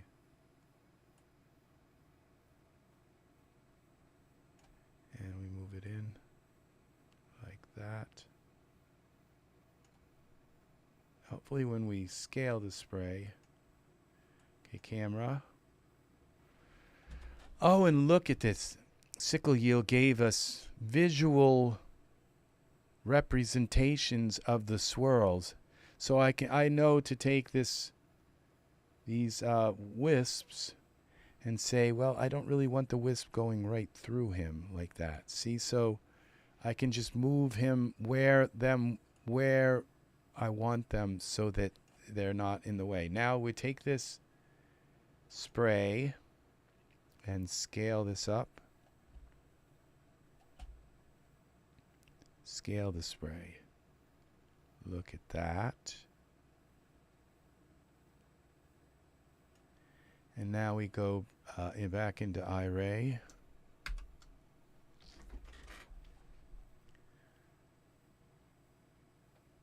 Look at this. And now we can take and decide how much green light we want. This is kind of nice. We can now take this ceiling light and give it a little more intensity. We can take the spray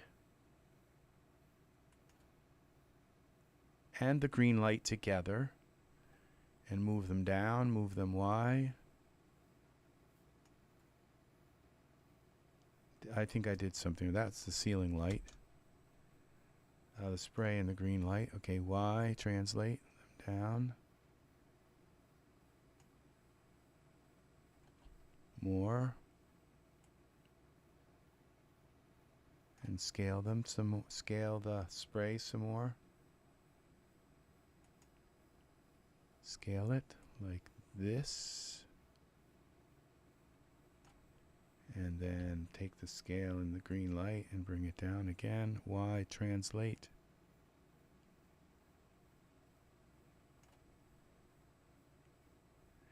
And then give the green light some more. Green light. Some more strength. Another 5.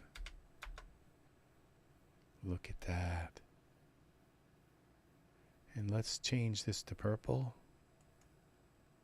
So we go here to, well, the spray here and there, and surfaces, this volume,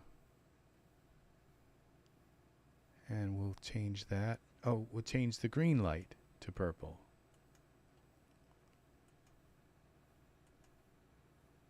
Oh, look at this.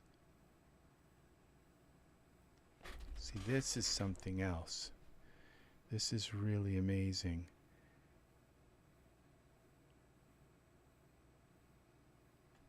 And we take this spray and green light, and let's parameters.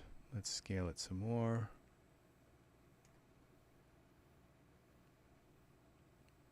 I think I did something wrong. Z. I have to take this right here and scale it.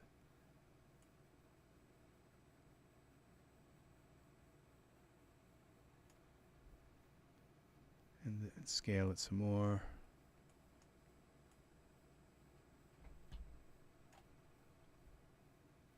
And more.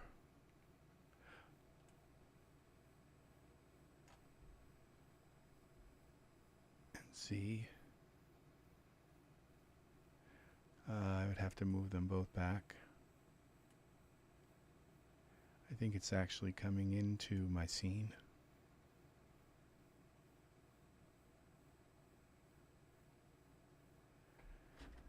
I don't know what I'm trying to do here.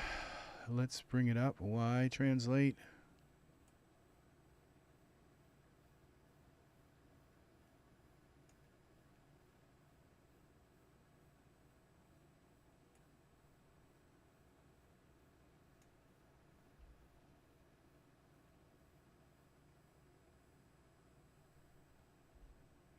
I scaled it way too much.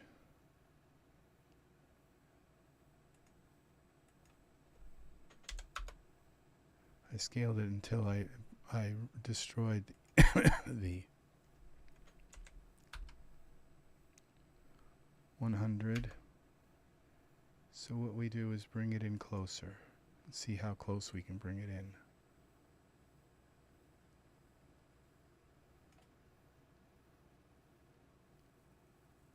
Up.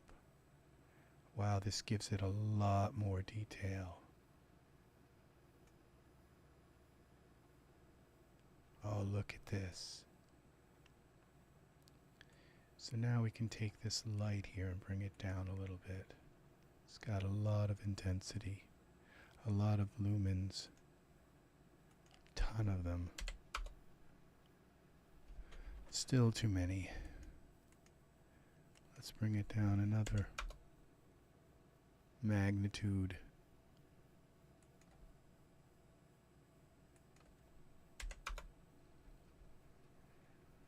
So yes, now let's even it, balance it so it's right in the middle. Gotta grab the whole thing.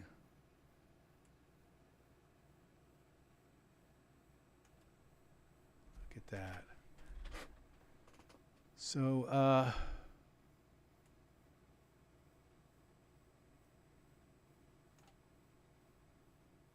look at this. So this is amazing.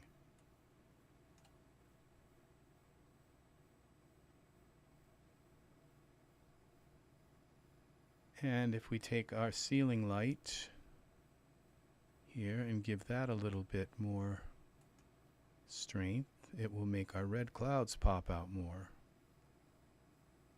So we go here and give that to another, like to 4. Look at this. See, so this is the awesome work that, and that's it's now illuminating him more. So now I scale these up a lot.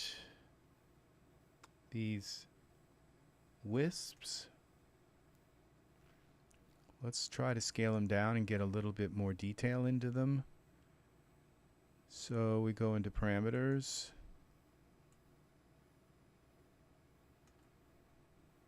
There we go. And what you do is you scale them down like this. You go and scale them down. that.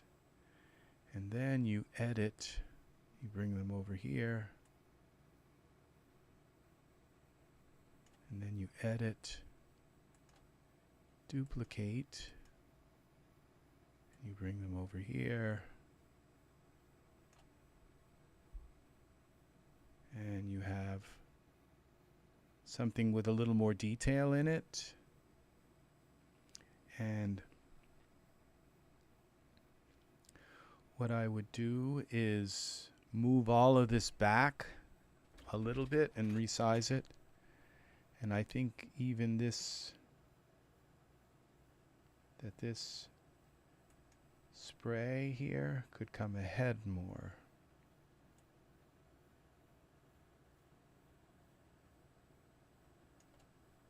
So it shows more of its detail, and then we scale it down, scale the spray.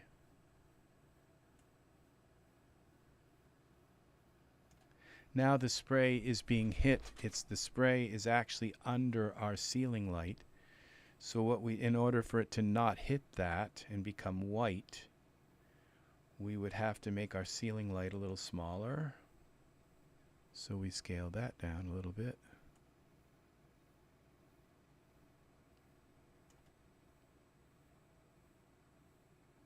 Okay, let's look at from the top. The top view is very helpful. There is our ceiling light. And the spray, it's not actually hitting the spray. So I think what's happened is somehow I've moved my... Let's take a look at the spray and see what's happening. Is the spray in green light? Okay, there they are. The spray has moved in relation to the green light. So let's take our point light. It's not green anymore. This is purple. And this is called spray and purple light.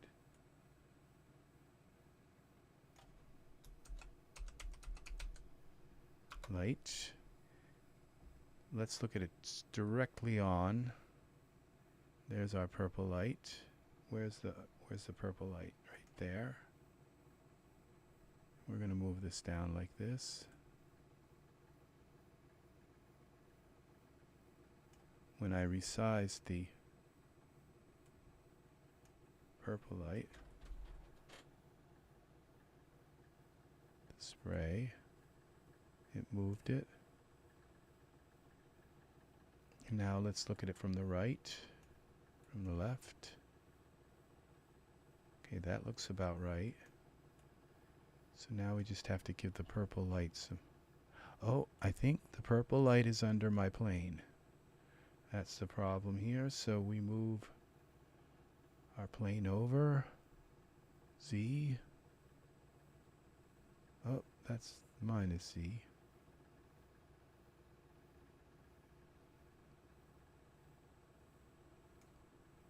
See, the closer you make these, the more detail you can get out of them. If you blow them up, you're going to ruin the detail that's in them. And now these two wisps. There's wisp 1 and wisp 2. Up. Wisps. Let's put them into a group. Call them wisps. Wisps. Okay, so we can get at them at the same. So we can move them together. It looks like they're not sitting on the plane. So we come at the side here and just set them down onto the plane. Okay, and now the light is actually affecting our thing. It's also hitting this a little bit. So we could move it back a tiny bit, but let's see what that looks like first. Let's go to our camera. Okay. This is very odd. It's just, okay, let's bring the wisp and the camera light up. Okay, this is the spray and the purple light. Let's move this a little bit.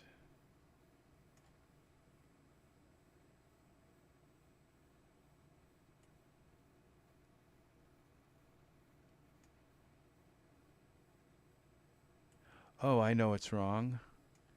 The plane isn't going out to the wisp. Okay, that's the problem here. It's got to go out and not cut into it, but be close enough to it.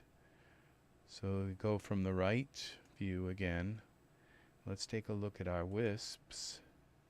Not the wisps. The spray and the... Okay, and where's our plane? Okay, let's go to the perspective view, and okay, here's our plane. We can move our plane back. Z. As long as this point light is above, well, we don't have to bring it back all the way. Let's see if what that does. Now we go back to our camera. See, now we have our full thing here. Let's render this. This is caliente. Hot because of the red flames. So it's just like, you know, as you could see, I can take these elements and do so much with them because they are so well crafted and made that I can just do so much with them.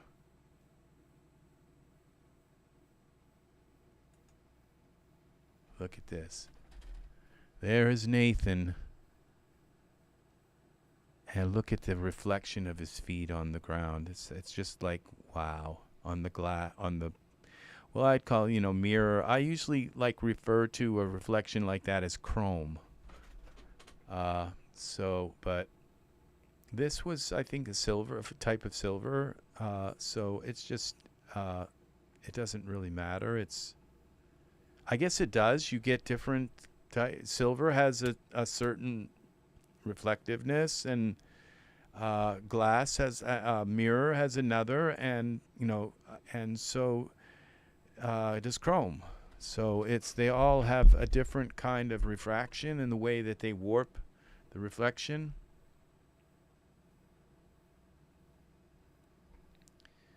So I think resizing this and sizing it back down, I don't know if I've corrupted this. This is really nice. So you just have to work with this until you figure out. We're up to 5,000 iterations, so that's about as good as it's gonna get. So now let's look at go back to SickleYield's products. We'll get rid of the ghost keyword. And now this is the spray, but I would think there might be a fan also.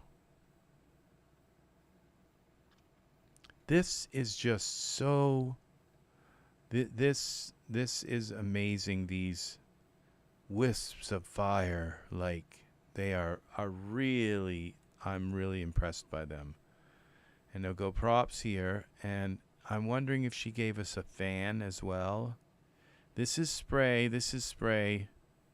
So I guess we'll have to wait until volume 3. Now you notice she gave us a lot of different wisps. These are very nice. And the mist fall, this is interesting. Let's take our fan out. Where's our fan? Spray. And let's try this mist fall. Wow. So we take this mist fall here and move it back to our purple light. Now the mist fall is under our overhead lights, so okay, we got to use the parameters. I can't. Just not good with that. Okay, oh, you look at this.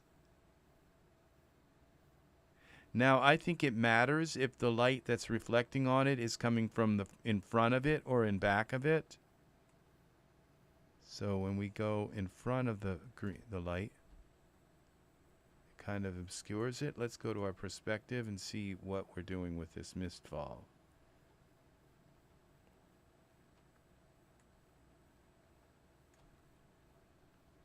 Okay, so when we pull this so that the light is in front of it, then let's take our with our light there, and now we have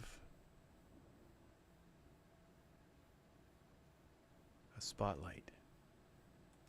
And let's take the spotlight, okay, edit. Okay, let's look through the spotlight. Let's move it into place first. Okay, I want to move it back a little bit. And then let's look at the spotlight, through the spotlight. I've got two of them. This is spotlight 2. And we're going to point it up. Okay, let's go into, and look how she gave us a curtain representation of this. Oh, look in the little bubbles. Those are cute. So we're going to point this up and come down at it and go. We can't be on the other side of this, so we have to go back here like this. We still have our plane blocking us. Okay, here. And we could make this. Let's just give this some light, some purple light. We'll go back to purple. Seems to be a nice combination. And then we'll go back to our camera, go back to Iray, and see what this purple light is doing to this waterfall. We have to give it some light. I'm wondering if the purple light, okay, the waterfall, the mist fall. It's not a waterfall, it's a mist fall. Okay, get this correct. Now we have to look at that. And what we could do is do 2 mist falls like this.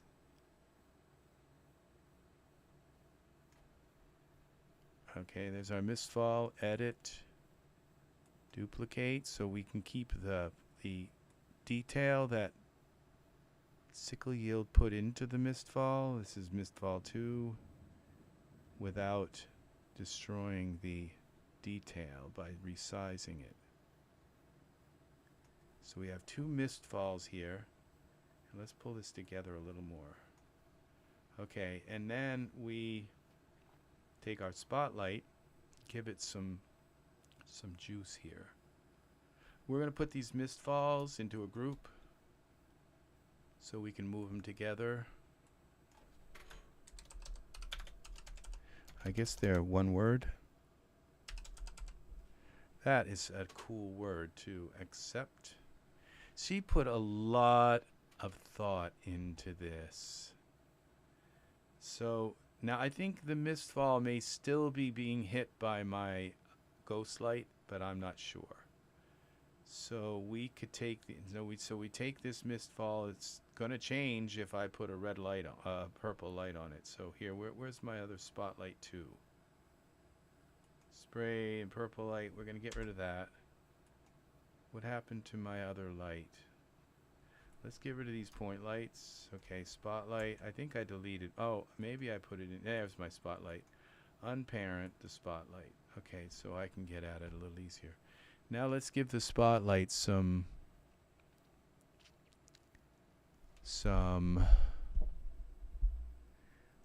brightness. Parameters, spotlight. And we're going to go here. 9. Look at this. So what we could do is do several spotlights and like an array of them, but okay. I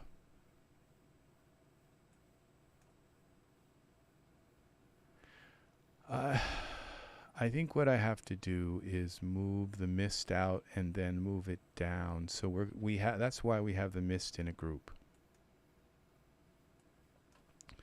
So we go to, I have to move the mist away from my scene. Now I think this overhead light is too bright, so we're going to go to our ceiling light and just bring it down, bump it down a little bit. Surfaces, ceiling light, luminance, let's just bring it down and by half. Okay, and then let's bring it down more because he's got a red light on him. Well, I don't know. I want the wisps to show, so let's bring it down just one more. To 1. Okay, and now let's look at our perspective view. I think this waterfall is just too close to this whole thing. So if I take the waterfall, and I got them in a group, just move them back a little bit, then I can lower them a little bit. Lower my spotlight and widen the spotlight. Okay, look through the spotlight. Now, why can't I see anything? Is this the floor that's in the way? Oh, I think I have to turn off the floor. Show floor. Okay, but okay, it's still not working.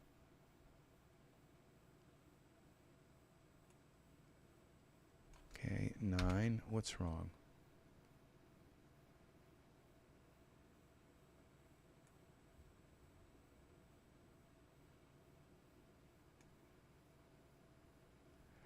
Let's go into this parameters, and I'm not really good with my spotlights, so spread angle.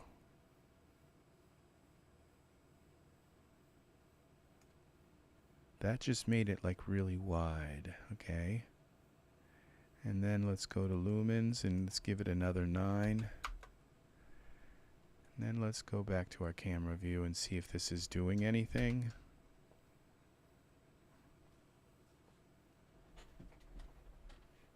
Wow, it did. It's bouncing off of the waterfall. So what we could do is take and duplicate the spotlight. Edit.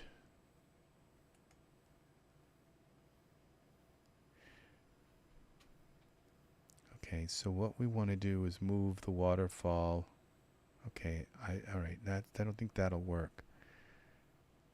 Now it's bounced, so we just lower the lumens of the spotlight to, let's see what that does. Okay, that's nice. And so we take now the spotlight, edit, duplicate the spotlight, and we move one over here. I was thinking of using like a ghost light to do the waterfall. I think that's a better idea than the spotlight. Then I don't have to move the waterfall so far away, and I can illuminate it with a ghost light right in front of it so that the light is very low. So, okay, so we take out the spotlights, and then we look back from the side perspective. We take a look at this mist waterfall. We move it back in like this. Move it back up so we can have a little bit of. Let's look at it directly so we can see exactly. Let's take a look at this. Oh, this is a perfect. Okay, Control L. I can't see the black floor. That's one thing that's kind of hard to see. Okay, well, there we go. And we'll move it back just a little bit more and up a little more. Now let's put another ghost light in the scene. Ghost. I need to put some ghost lights up in my favorites. Props. Oh, that's the other ghost light. This one, props. Let's put a few ghost lights up in there. So we're going to go, we'll go right click with this one. That's the ceiling one. And let's go to create custom action. We'll change this to ghost light. And we're going to go ceiling light. It's been put in what? Which one was that in? All right, which one did I put it in? Favorites? Ghost light. Okay, so that's in favorites. So we got a ceiling light and a light sphere. So let's create a custom action and put that in there. And let's do a little small ghost light. Custom action. And a wall light. Let's add that one. Custom action. And why not just put these all in here? Custom action. And cylinder light, half cylinder, create custom action. And this one. And I don't think I put the dome, this like custom action. And the cube. And create custom action in the full cylinder. Custom action. Okay. Now when we go up here to favorites, boom, there they are. I can just throw them in the scene. They're always, I don't have to search through my 10,000 items here and type in ghost. So I can go back to wherever and stay kind of in a, okay. Ghostly poses for Victoria. All right, so now we can put a wall light here. Favorites, ghost, and we want to use this wall light. And where is that now? Where did that just go? Here. It went here. Okay, so these give me the indication that it's pointing that way. It will a wall light you can set to emit on both sides, but if you set it to single-sided emission, so I don't want it shining back into the scene, then if you toggle it to single-sided, it's going to emit on the side with the arrows. Okay, so we're going to go and right click and rotate this around and go to parameters and make sure that's 180 degrees. And then we come here and we're going to scale this, scale it this way, and scale it up a little bit more. I'm not sure how high it's got to be, but we're going to take our mistfall and move it a little more to the center. At least the ghost light may be centered. I may have moved the mistfall. All right, so let's see if my ghost light is like way down. It could be hidden down under. No, it's not. So we're going to now scale it. Y, I think, is our up. Yeah. So now we go to our camera view. Now we can give a tiny bit of colored light to and light the the waterfall very, very gently. Now let's see. Let's go to our camera. Let go perspective view again and go sideways. See, we have that coming right almost up to our. We could even have it on there. Let's make sure, because we're going to end up with a white a white little line here if I don't put this beyond that. Just a thought, I don't know, and bring it maybe down. Okay, let's see now. Let's go back to the camera view. Now I have a giant wall light, and so this product, now there are two, I'm going to tell you that we go to the Daz store, Ghost Light. Okay, both of these Ghost Lights, they work, but the other Ghost Light product that you saw that I had there, they don't even sell it anymore because the new Daz made them not work. The new Daz version of that Daz, I think it was 4.20, I think, changed the parameters of Ghost Lights. So this is the only product now. It's the one that I'm using right now that's in the store. This right now is on a 40% off sale.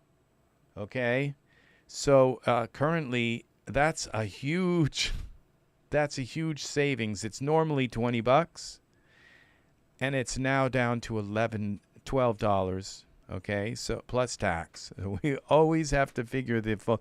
It's like, oh, it's only $11. It's actually $12 plus tax. So, all right. So this is a must-have because you're going to notice that when that ghost light is going to disappear, it's going to put off light, and it's only going to shine that light that way. And so we go select the ghost light and go to surfaces here. And as you see here, now where I have it set to two-sided is off. So that means it's only going to shine the way the arrows are pointing. Okay, so now we're going to give the base color of the ghost light. And the ghost light, is going to have an emission color. We're going to change the emission color to purple. Now let's see what this looks like. If we have to change how much purple it's putting off, it's probably going to be strong because it's right up in front of that. So we take the purple down. It's reflecting quite a bit. I don't know if this is going to even work. So how this is going to work. So now the emission light. Now if we change, instead of that, we change the base color. Instead of putting off, let's go to emission light is white. Emission color. So that means, let's just change the base color and see if it has a reflective quality to it. And then we change this lumen.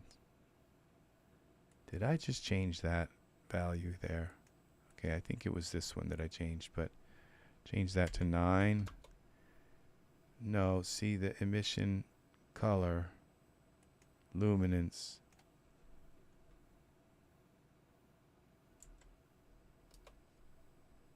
So emission color to purple. Okay, I've done something wrong here. I think I've corrupted this. White.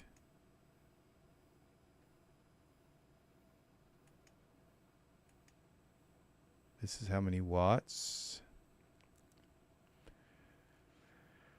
Emission temperature is okay. I put that all the way up. Okay, that's roughly where we want it. What did I do here? I think the luminance, I changed it, lowered. Let's go put a 9 there. There we go. Let's put a 2 here. Okay, so we do have a waterfall wall there. It's not quite as detailed as I thought it might be. Let's go back here, perspective view, and see what's happening here. It's definitely lighting it with purple. What happens when we move it away?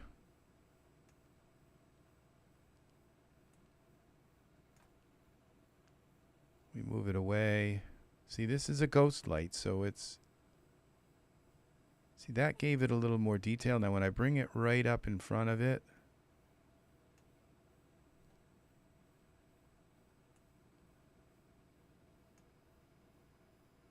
Now I just pass through it, and it is only one-sided light, and I'm still not in front of it. Oh, look at that. So we have some interesting things. This luminous efficacy. You know, what is that? So let's put a 1 in front of that and see what happens. Now, let's do this and put a 9 in front of it. And then let's take the lumens down some. Just take that down. Let's look at it now through our camera and see what this looks like. Okay, so, all right, what we can do is take this wall and let's take some of the density out of it. Surfaces. This here. Oh, we have 2 of them, so we'd have to do them both. Oh, they're very low as it is, so let's bring it down to 1. I didn't do it, so right, 1.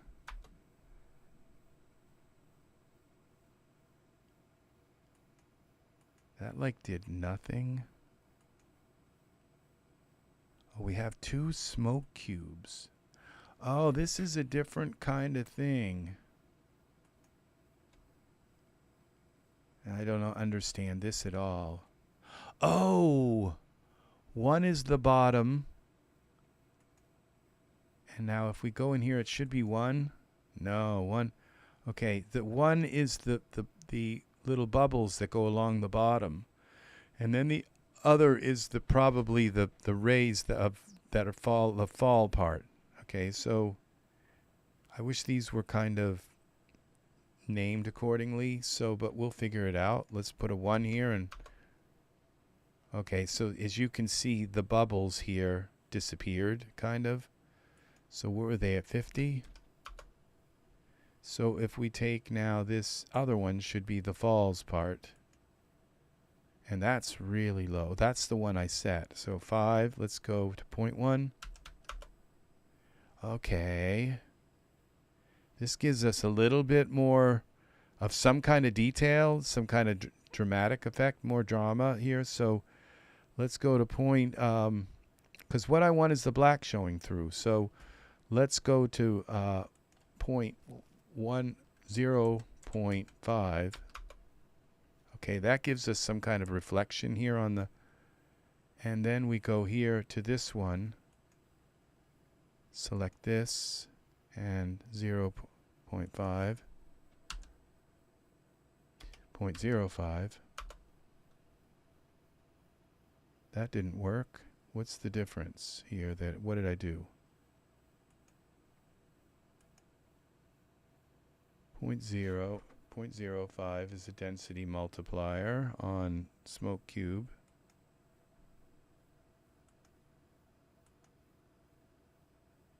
0.05.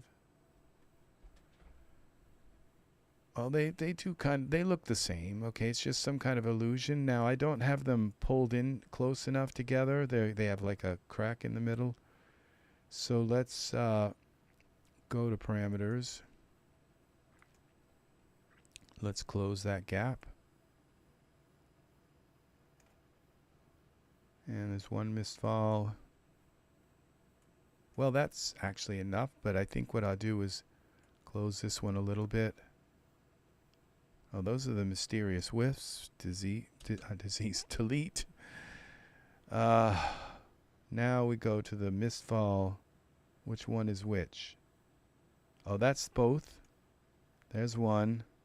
We bring this one in a little bit, like that. And then we bring that one back over a little bit so that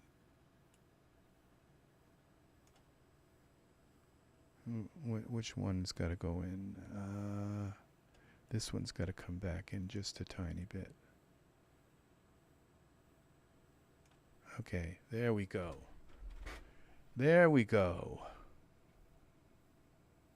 So, and then we'll bring them both down a tiny bit so that we...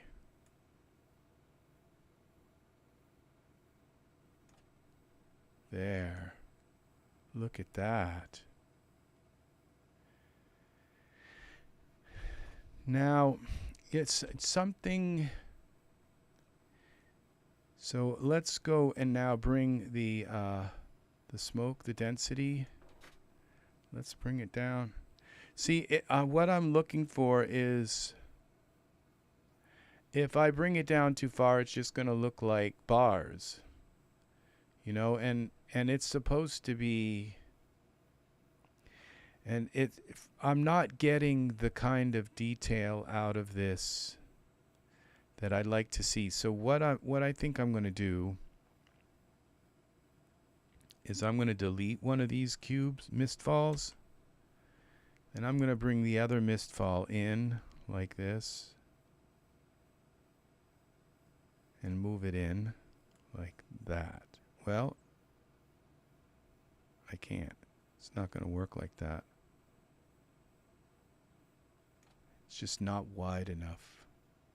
And I could make it wider, but I think I would destroy the detail in it. Okay, I'm going to go look at this from the right and see how far I can bring it in perspective view. Oh, I can bring that in a lot more. What I just have to do, bring that way in like that, is make sure... Oh, that just left my wall back here.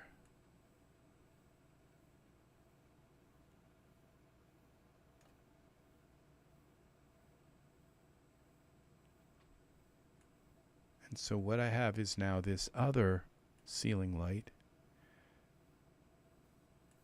shining on my mist wall. So we move this out a little bit. Now let's see what we have. Now we have his shadow on the mist wall. So, all right. Well, what we're going to do is the mist fall is not meant to be sort of like this. Meant to be in front of a waterfall, and you make it less dense so that it looks like the mist that comes from the water. There's water behind it. And you don't normally make it purple. You kind of leave it white. So it's just I'm using it in the wrong application. So we're going to take the mist fall out. We'll leave the wall light because we might want to use that. So what we're going to do is go back, and I'm going to just only do maybe 1 or 2 more props here. Now this is really interesting. Oh, look at this. This is the first one that I've tried in this. This is like, wow. And look, as the cloud is going through, and my light is lighting the back part of the cloud. Look at this. Now what we could do is put little colored lights in here. Or I could take, now this... ceiling light. Does that have 3 different colors or 1 color? Let's see, surface. It's got several different base color. What if we change the emission color to... Well, we'll see, what I could do is put several ceiling lights up there, and each one could have a different color. What happens if we make this orange? Look at that. Look at this. And we make that back wall light.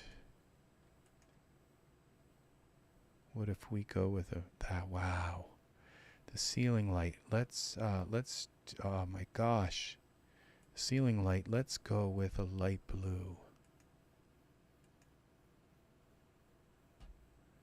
Well, I just lost all my red things. It like picked the opposite color and sort of canceled it out. What was that? Yeah, the color we used. Now the red's back. That was strange. Very strange. So this is amazing. Now, if I go to my perspective view and look how large this fog field is. And this fog field is like the most perfect ocean of fog that's ever been created in a 3D program. In my opinion, this is historically beautiful. This is history being made here. And notice what the wall light did. It just changed the color of just the background fog. That's a technique that you can use. And we have this other red fog. Now what you can do is you can separate these out. You can put these like tentacles that come up, wisps. You could put a light in between to light the wisps, and then you could have the fog lit by the overhead light in front. So you can layer these effects and color them accordingly. My only question right now is, we're going to go back to the camera view. Let's render this. Is that I'm seeing that these fogs have an emissive thing you can click and select, but I didn't see anything emitting from them. Why? We have to figure out how to use that part of the fog so we can make the fog become a light source in itself. Some fog just glows, and I don't know what makes that happen. But I think I do. It's because some light source is hitting it, but the light is getting caught inside of the fog. And so the light's going into the fog and like never coming out. It's because it keeps bouncing off the little particles and particles and particles and particles, and it gets trapped inside the fog, and so the fog starts to glow, and that's why. So, and these are particles. So this fog can have that same phenomenon. Let's see what this looks like now in a render. Wow, look at this. So this is something else. This is amazing. Amazing.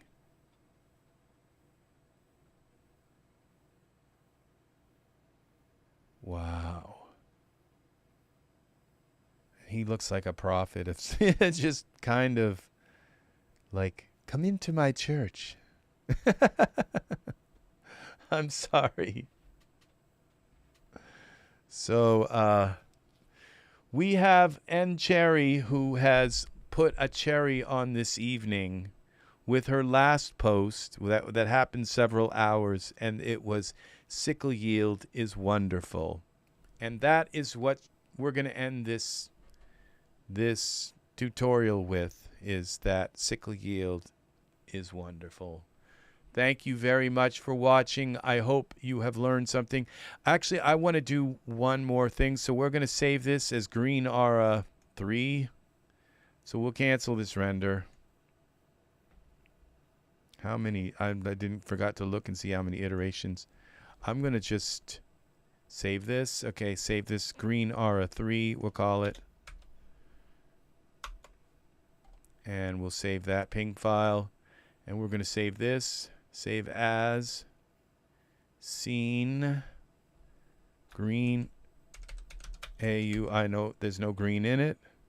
No, Aurora. Green Aurora 3.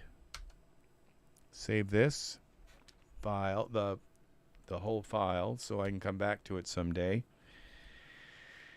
And what's interesting is that I could bring this light here, this ghost light. It's a ghost light. So literally I could take this ghost light and move it down. because you're not going to see it in the scene. And I could light just the fog with it. And what you do is you bring the fog up so that he's in front of it, that kind of thing also. But just to show you that I have a red light on him, and we could try turning off the red light. This is our red light. Let me select this, please. And now this gives him a little more natural of a color. But I think the red light really did something for him. So this is an amazing thing. It's an amazing time we live in right now. So I just wanted to go back because now SickleYield's other product, now this is called, just type in fog to find it in the Daz store, and you'll find them. I think you'll find them fairly close. They might be in a different order, but I think you'll find them. I own this fog as well. This is now, this was on sale yesterday. It's not now. It's almost 3 in the morning. So the Daz store, we have a flash sale. I think that's a beautiful artwork piece right there. I wish I could make that hair look like that, but that hair, well, they only sold it for $5. That hair is just very, very temperamental to use. So we have this cutie here today. Somebody put him out, and it's a 3D replication of their uncle. I don't know. So, so I don't know what's going on here. This is Classy Cosmetics. It's nice that they're putting out some stuff, and we have some new the Creatures bundle. I think this was here yesterday. Yeah, it was. So I think this is today's stuff. Let's see if I turn this off, hide this. Yeah, so we have to go down a ways and before we get to this fog that's on sale. That's new. Here it is. So I think they put out a lot of stuff. No, this is it. I think it picks up somewhere around here. I don't think these were here yesterday. So these Creatures of the Night bundle, I already own everything in them. So, but they're not. If you don't own these things, they are a very this bundle here. It's for well, $53. That's a lot. But this guy Torment, he comes with a lot of add-ons and stuff. So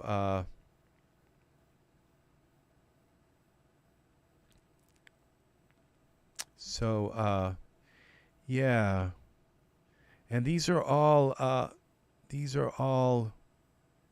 they're 8-1 figures. They're new figures. They're right before Genesis 9, except for this this guy. And he's, oh my gosh, he's a great figure if you want somebody really creepy hiding in the woods. So I've got them. I think this guy is now, they got him here for $6.99. I think that's a better price than what I paid for him. So you can just purchase him if you want him alone or whatever. But this Creatures bundle is a pretty good deal. So I don't think I own the Werebat. Oh, I do own him. Yeah, because I did a Bat Out of Hell kind of rendition of the Bat Out of Hell cover. I know. I'm a Meatloaf fan. What can I say?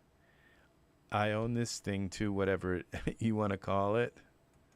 But I purchased these things when they were on massive sales. I don't think I paid more than $2 or $3 for this when I bought it. I don't buy things. I don't usually buy monsters unless they're way. I just don't really have a lot of use for monsters.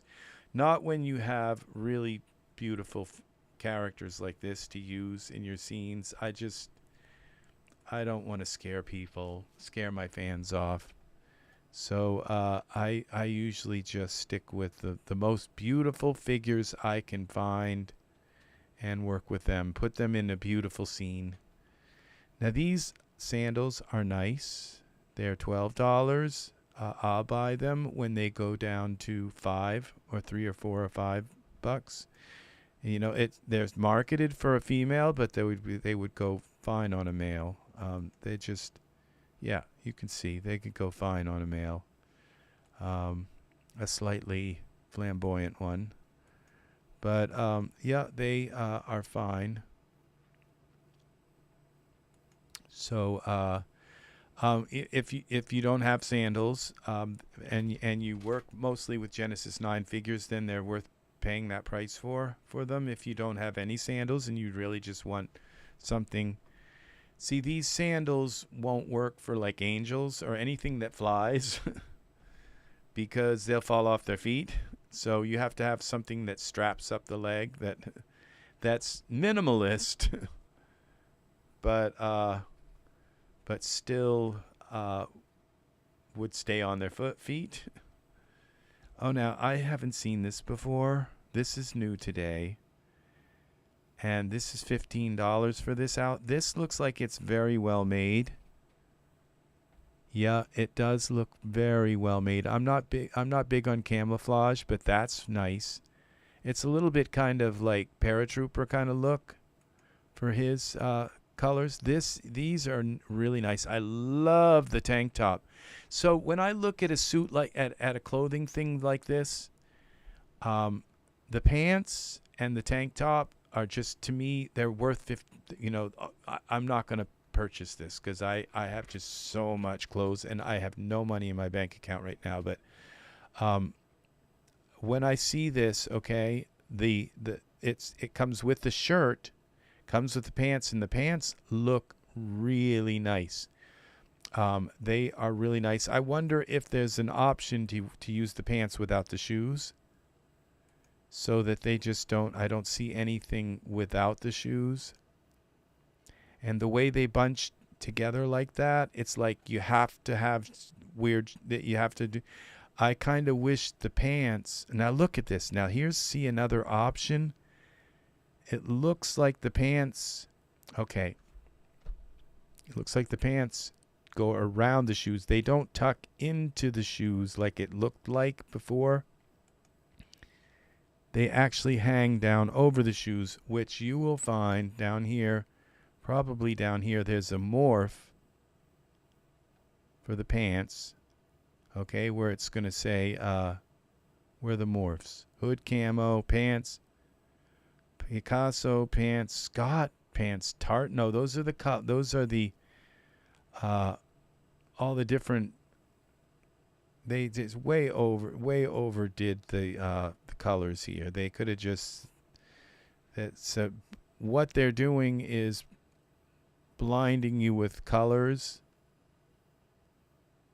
Okay, there's so many colors. It's like, wow, look at all the colors that comes with everything. Colors for the shoes, colors for the, but there's not a single morph for the pants. So that they've at least written about. It says, okay, now let's read about this. With 12 textures, so each one comes. I mean, that's a lot of different textures. Okay, this is a texture expansion for City Glitz out. Oh, so you don't even get the clothes. Okay. I stand corrected. The morphs are in the actual clothing. Okay, and so I'm going to add this to my list, and when it goes down in price, I will buy this. These are just the textures. Okay, and like I love this right here. Okay, this gives you all kinds of chance to really grunge it out. So I love these textures. This is nice. So there are a bunch. You have all the textures, and then you have this kind of ripped look, and you have various different. Like this is slightly ripped, and it goes all the way to like torn all the heck. And I like this. I like this product a lot, and I just can't buy something like this at this price. But If you look, and I'm glad they did the overkill on the textures. Basically, they should, because it's a lot of work on textures, and this shows you all in one picture, all the different textures. Now, that's one group of them, and here's another. And so, I don't know where the camo went. Oh, here they go, and there's a bunch of camo. So this is a lot of textures. So, there, and I don't think that's too many camo textures. They just kind of went a little crazy with the colors, the color tints, because you can just color them in the surfaces tab. So, but you can tint them in the surfaces tab. What you should basically just say is, okay, because each one of these isn't a different texture. They're all the same things with just a little different tint on them. So it's kind of a little misleading, but it's nicely tinted, because you have to kind of tint when you go in and change things. You have to tint just the area. So it's a lot of work's been done to tint them, and they're a one-click tint, so that's nice too. So it's not completely misleading. So, and these are kind of fun. So this is a very, very, very, you rarely see a texture expansion this expansive. So this is really nice. And then you go to the Glitz City Outfit for Genesis 9, which came out probably not too long ago. And this is expensive. So right now it's more expensive than, and they're both just wearing the same outfit, so it's not like his and hers. It's just one outfit, and they're both wearing it with different colors. But I like it. I like the shape of it. Now here is where the important part comes in. These are all of the hood closed, so they went totally crazy on. And where are the pants? Pants purple, pants. Okay, so this comes with a bunch of pants colors and everything. But where are the pants? Okay, heavy fit, so it meant to fit a bunch of different size figures or shape. Size, I guess. Materials. Okay, so it goes to materials. Hood closed. Okay, so now then we go to pants. And where are the pants?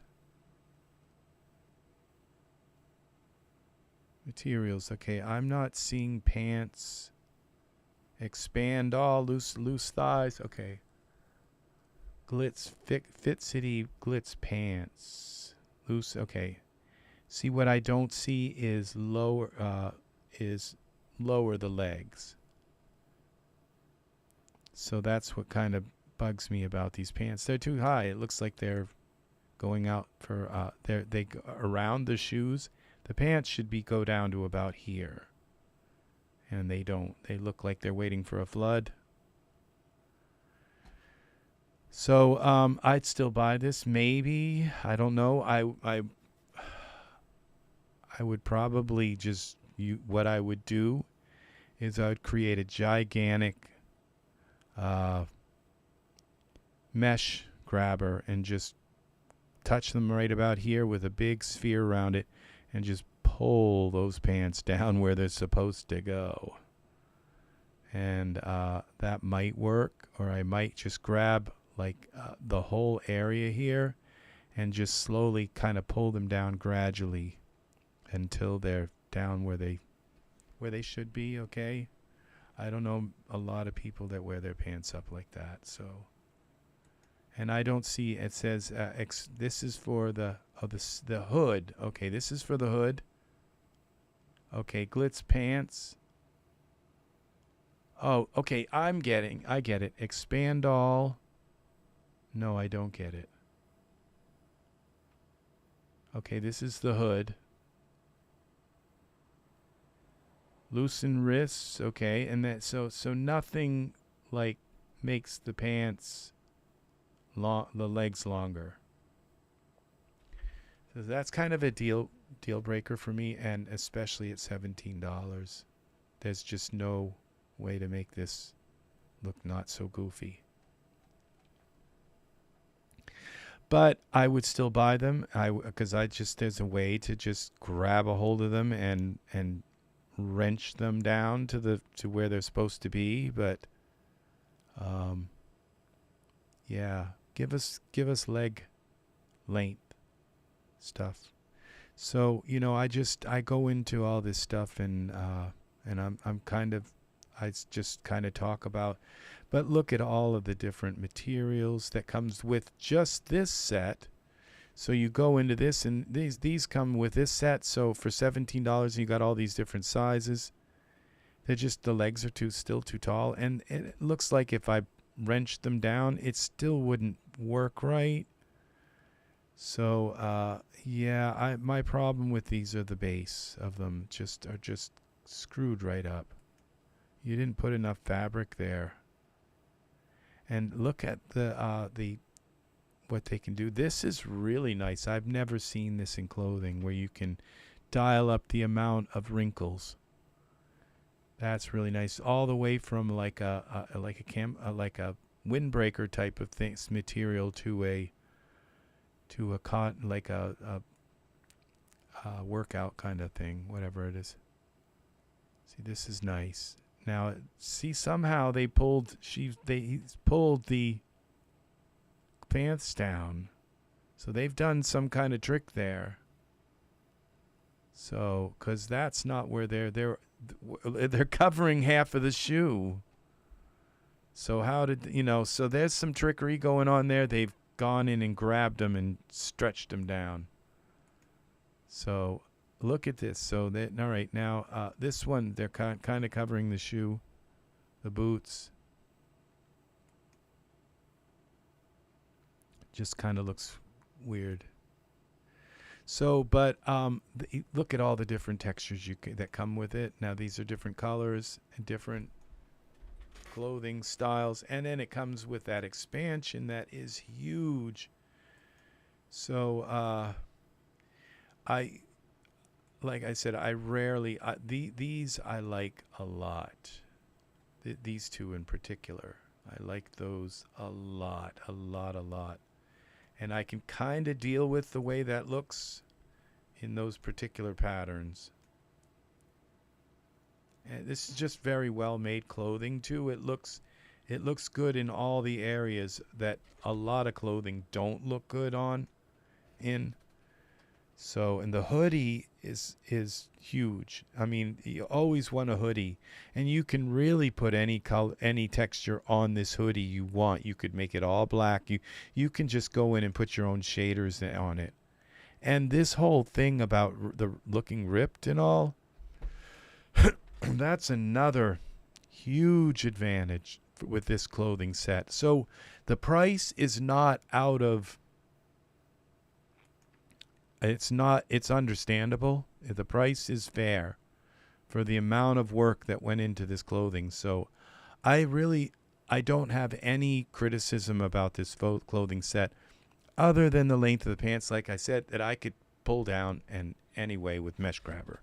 So this, and the amount of stuff you get with it for this clothing set, and the variety of different ways, and the hood goes up and down. You can do the hood up or down. This looks pretty good.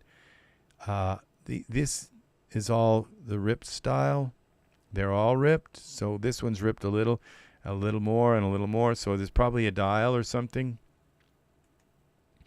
But you come out of here and you go into, where's the first one with the hoodie up? Okay, here. This looks nice. This is well made. It looks like cloth. So and then you can dial in the amount of wrinkles. Wow. So yeah, this is really nice.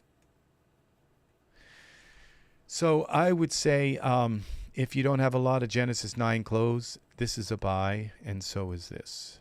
They're both buys. The texture set. Just don't buy this thinking you're getting clothes when you're only getting textures. And then you have to come in here And this should have gone down maybe to 40% for this particular sale, but I think they both at 15. You pay $30 and get the whole set. So, but it's not a big deal. It's $2 more.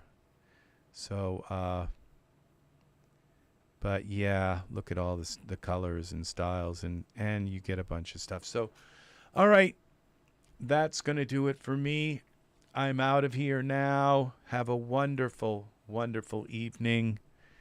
It's it for me. Please like, subscribe, click the bell for notifications, and click on the little thing that says all, and you will always get a notification when I go live. I'd like to have you here live, asking questions, just interacting. That's what this is about.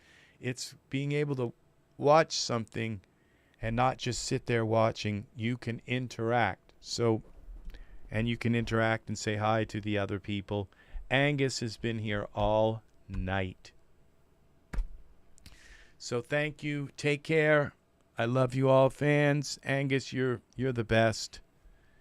And take care, and I will see you again in the next EZ3DTV tutorial. Alrighty, bye-bye for now. And some polka music to see us off. All right. Much love. Take care. And bye-bye for now.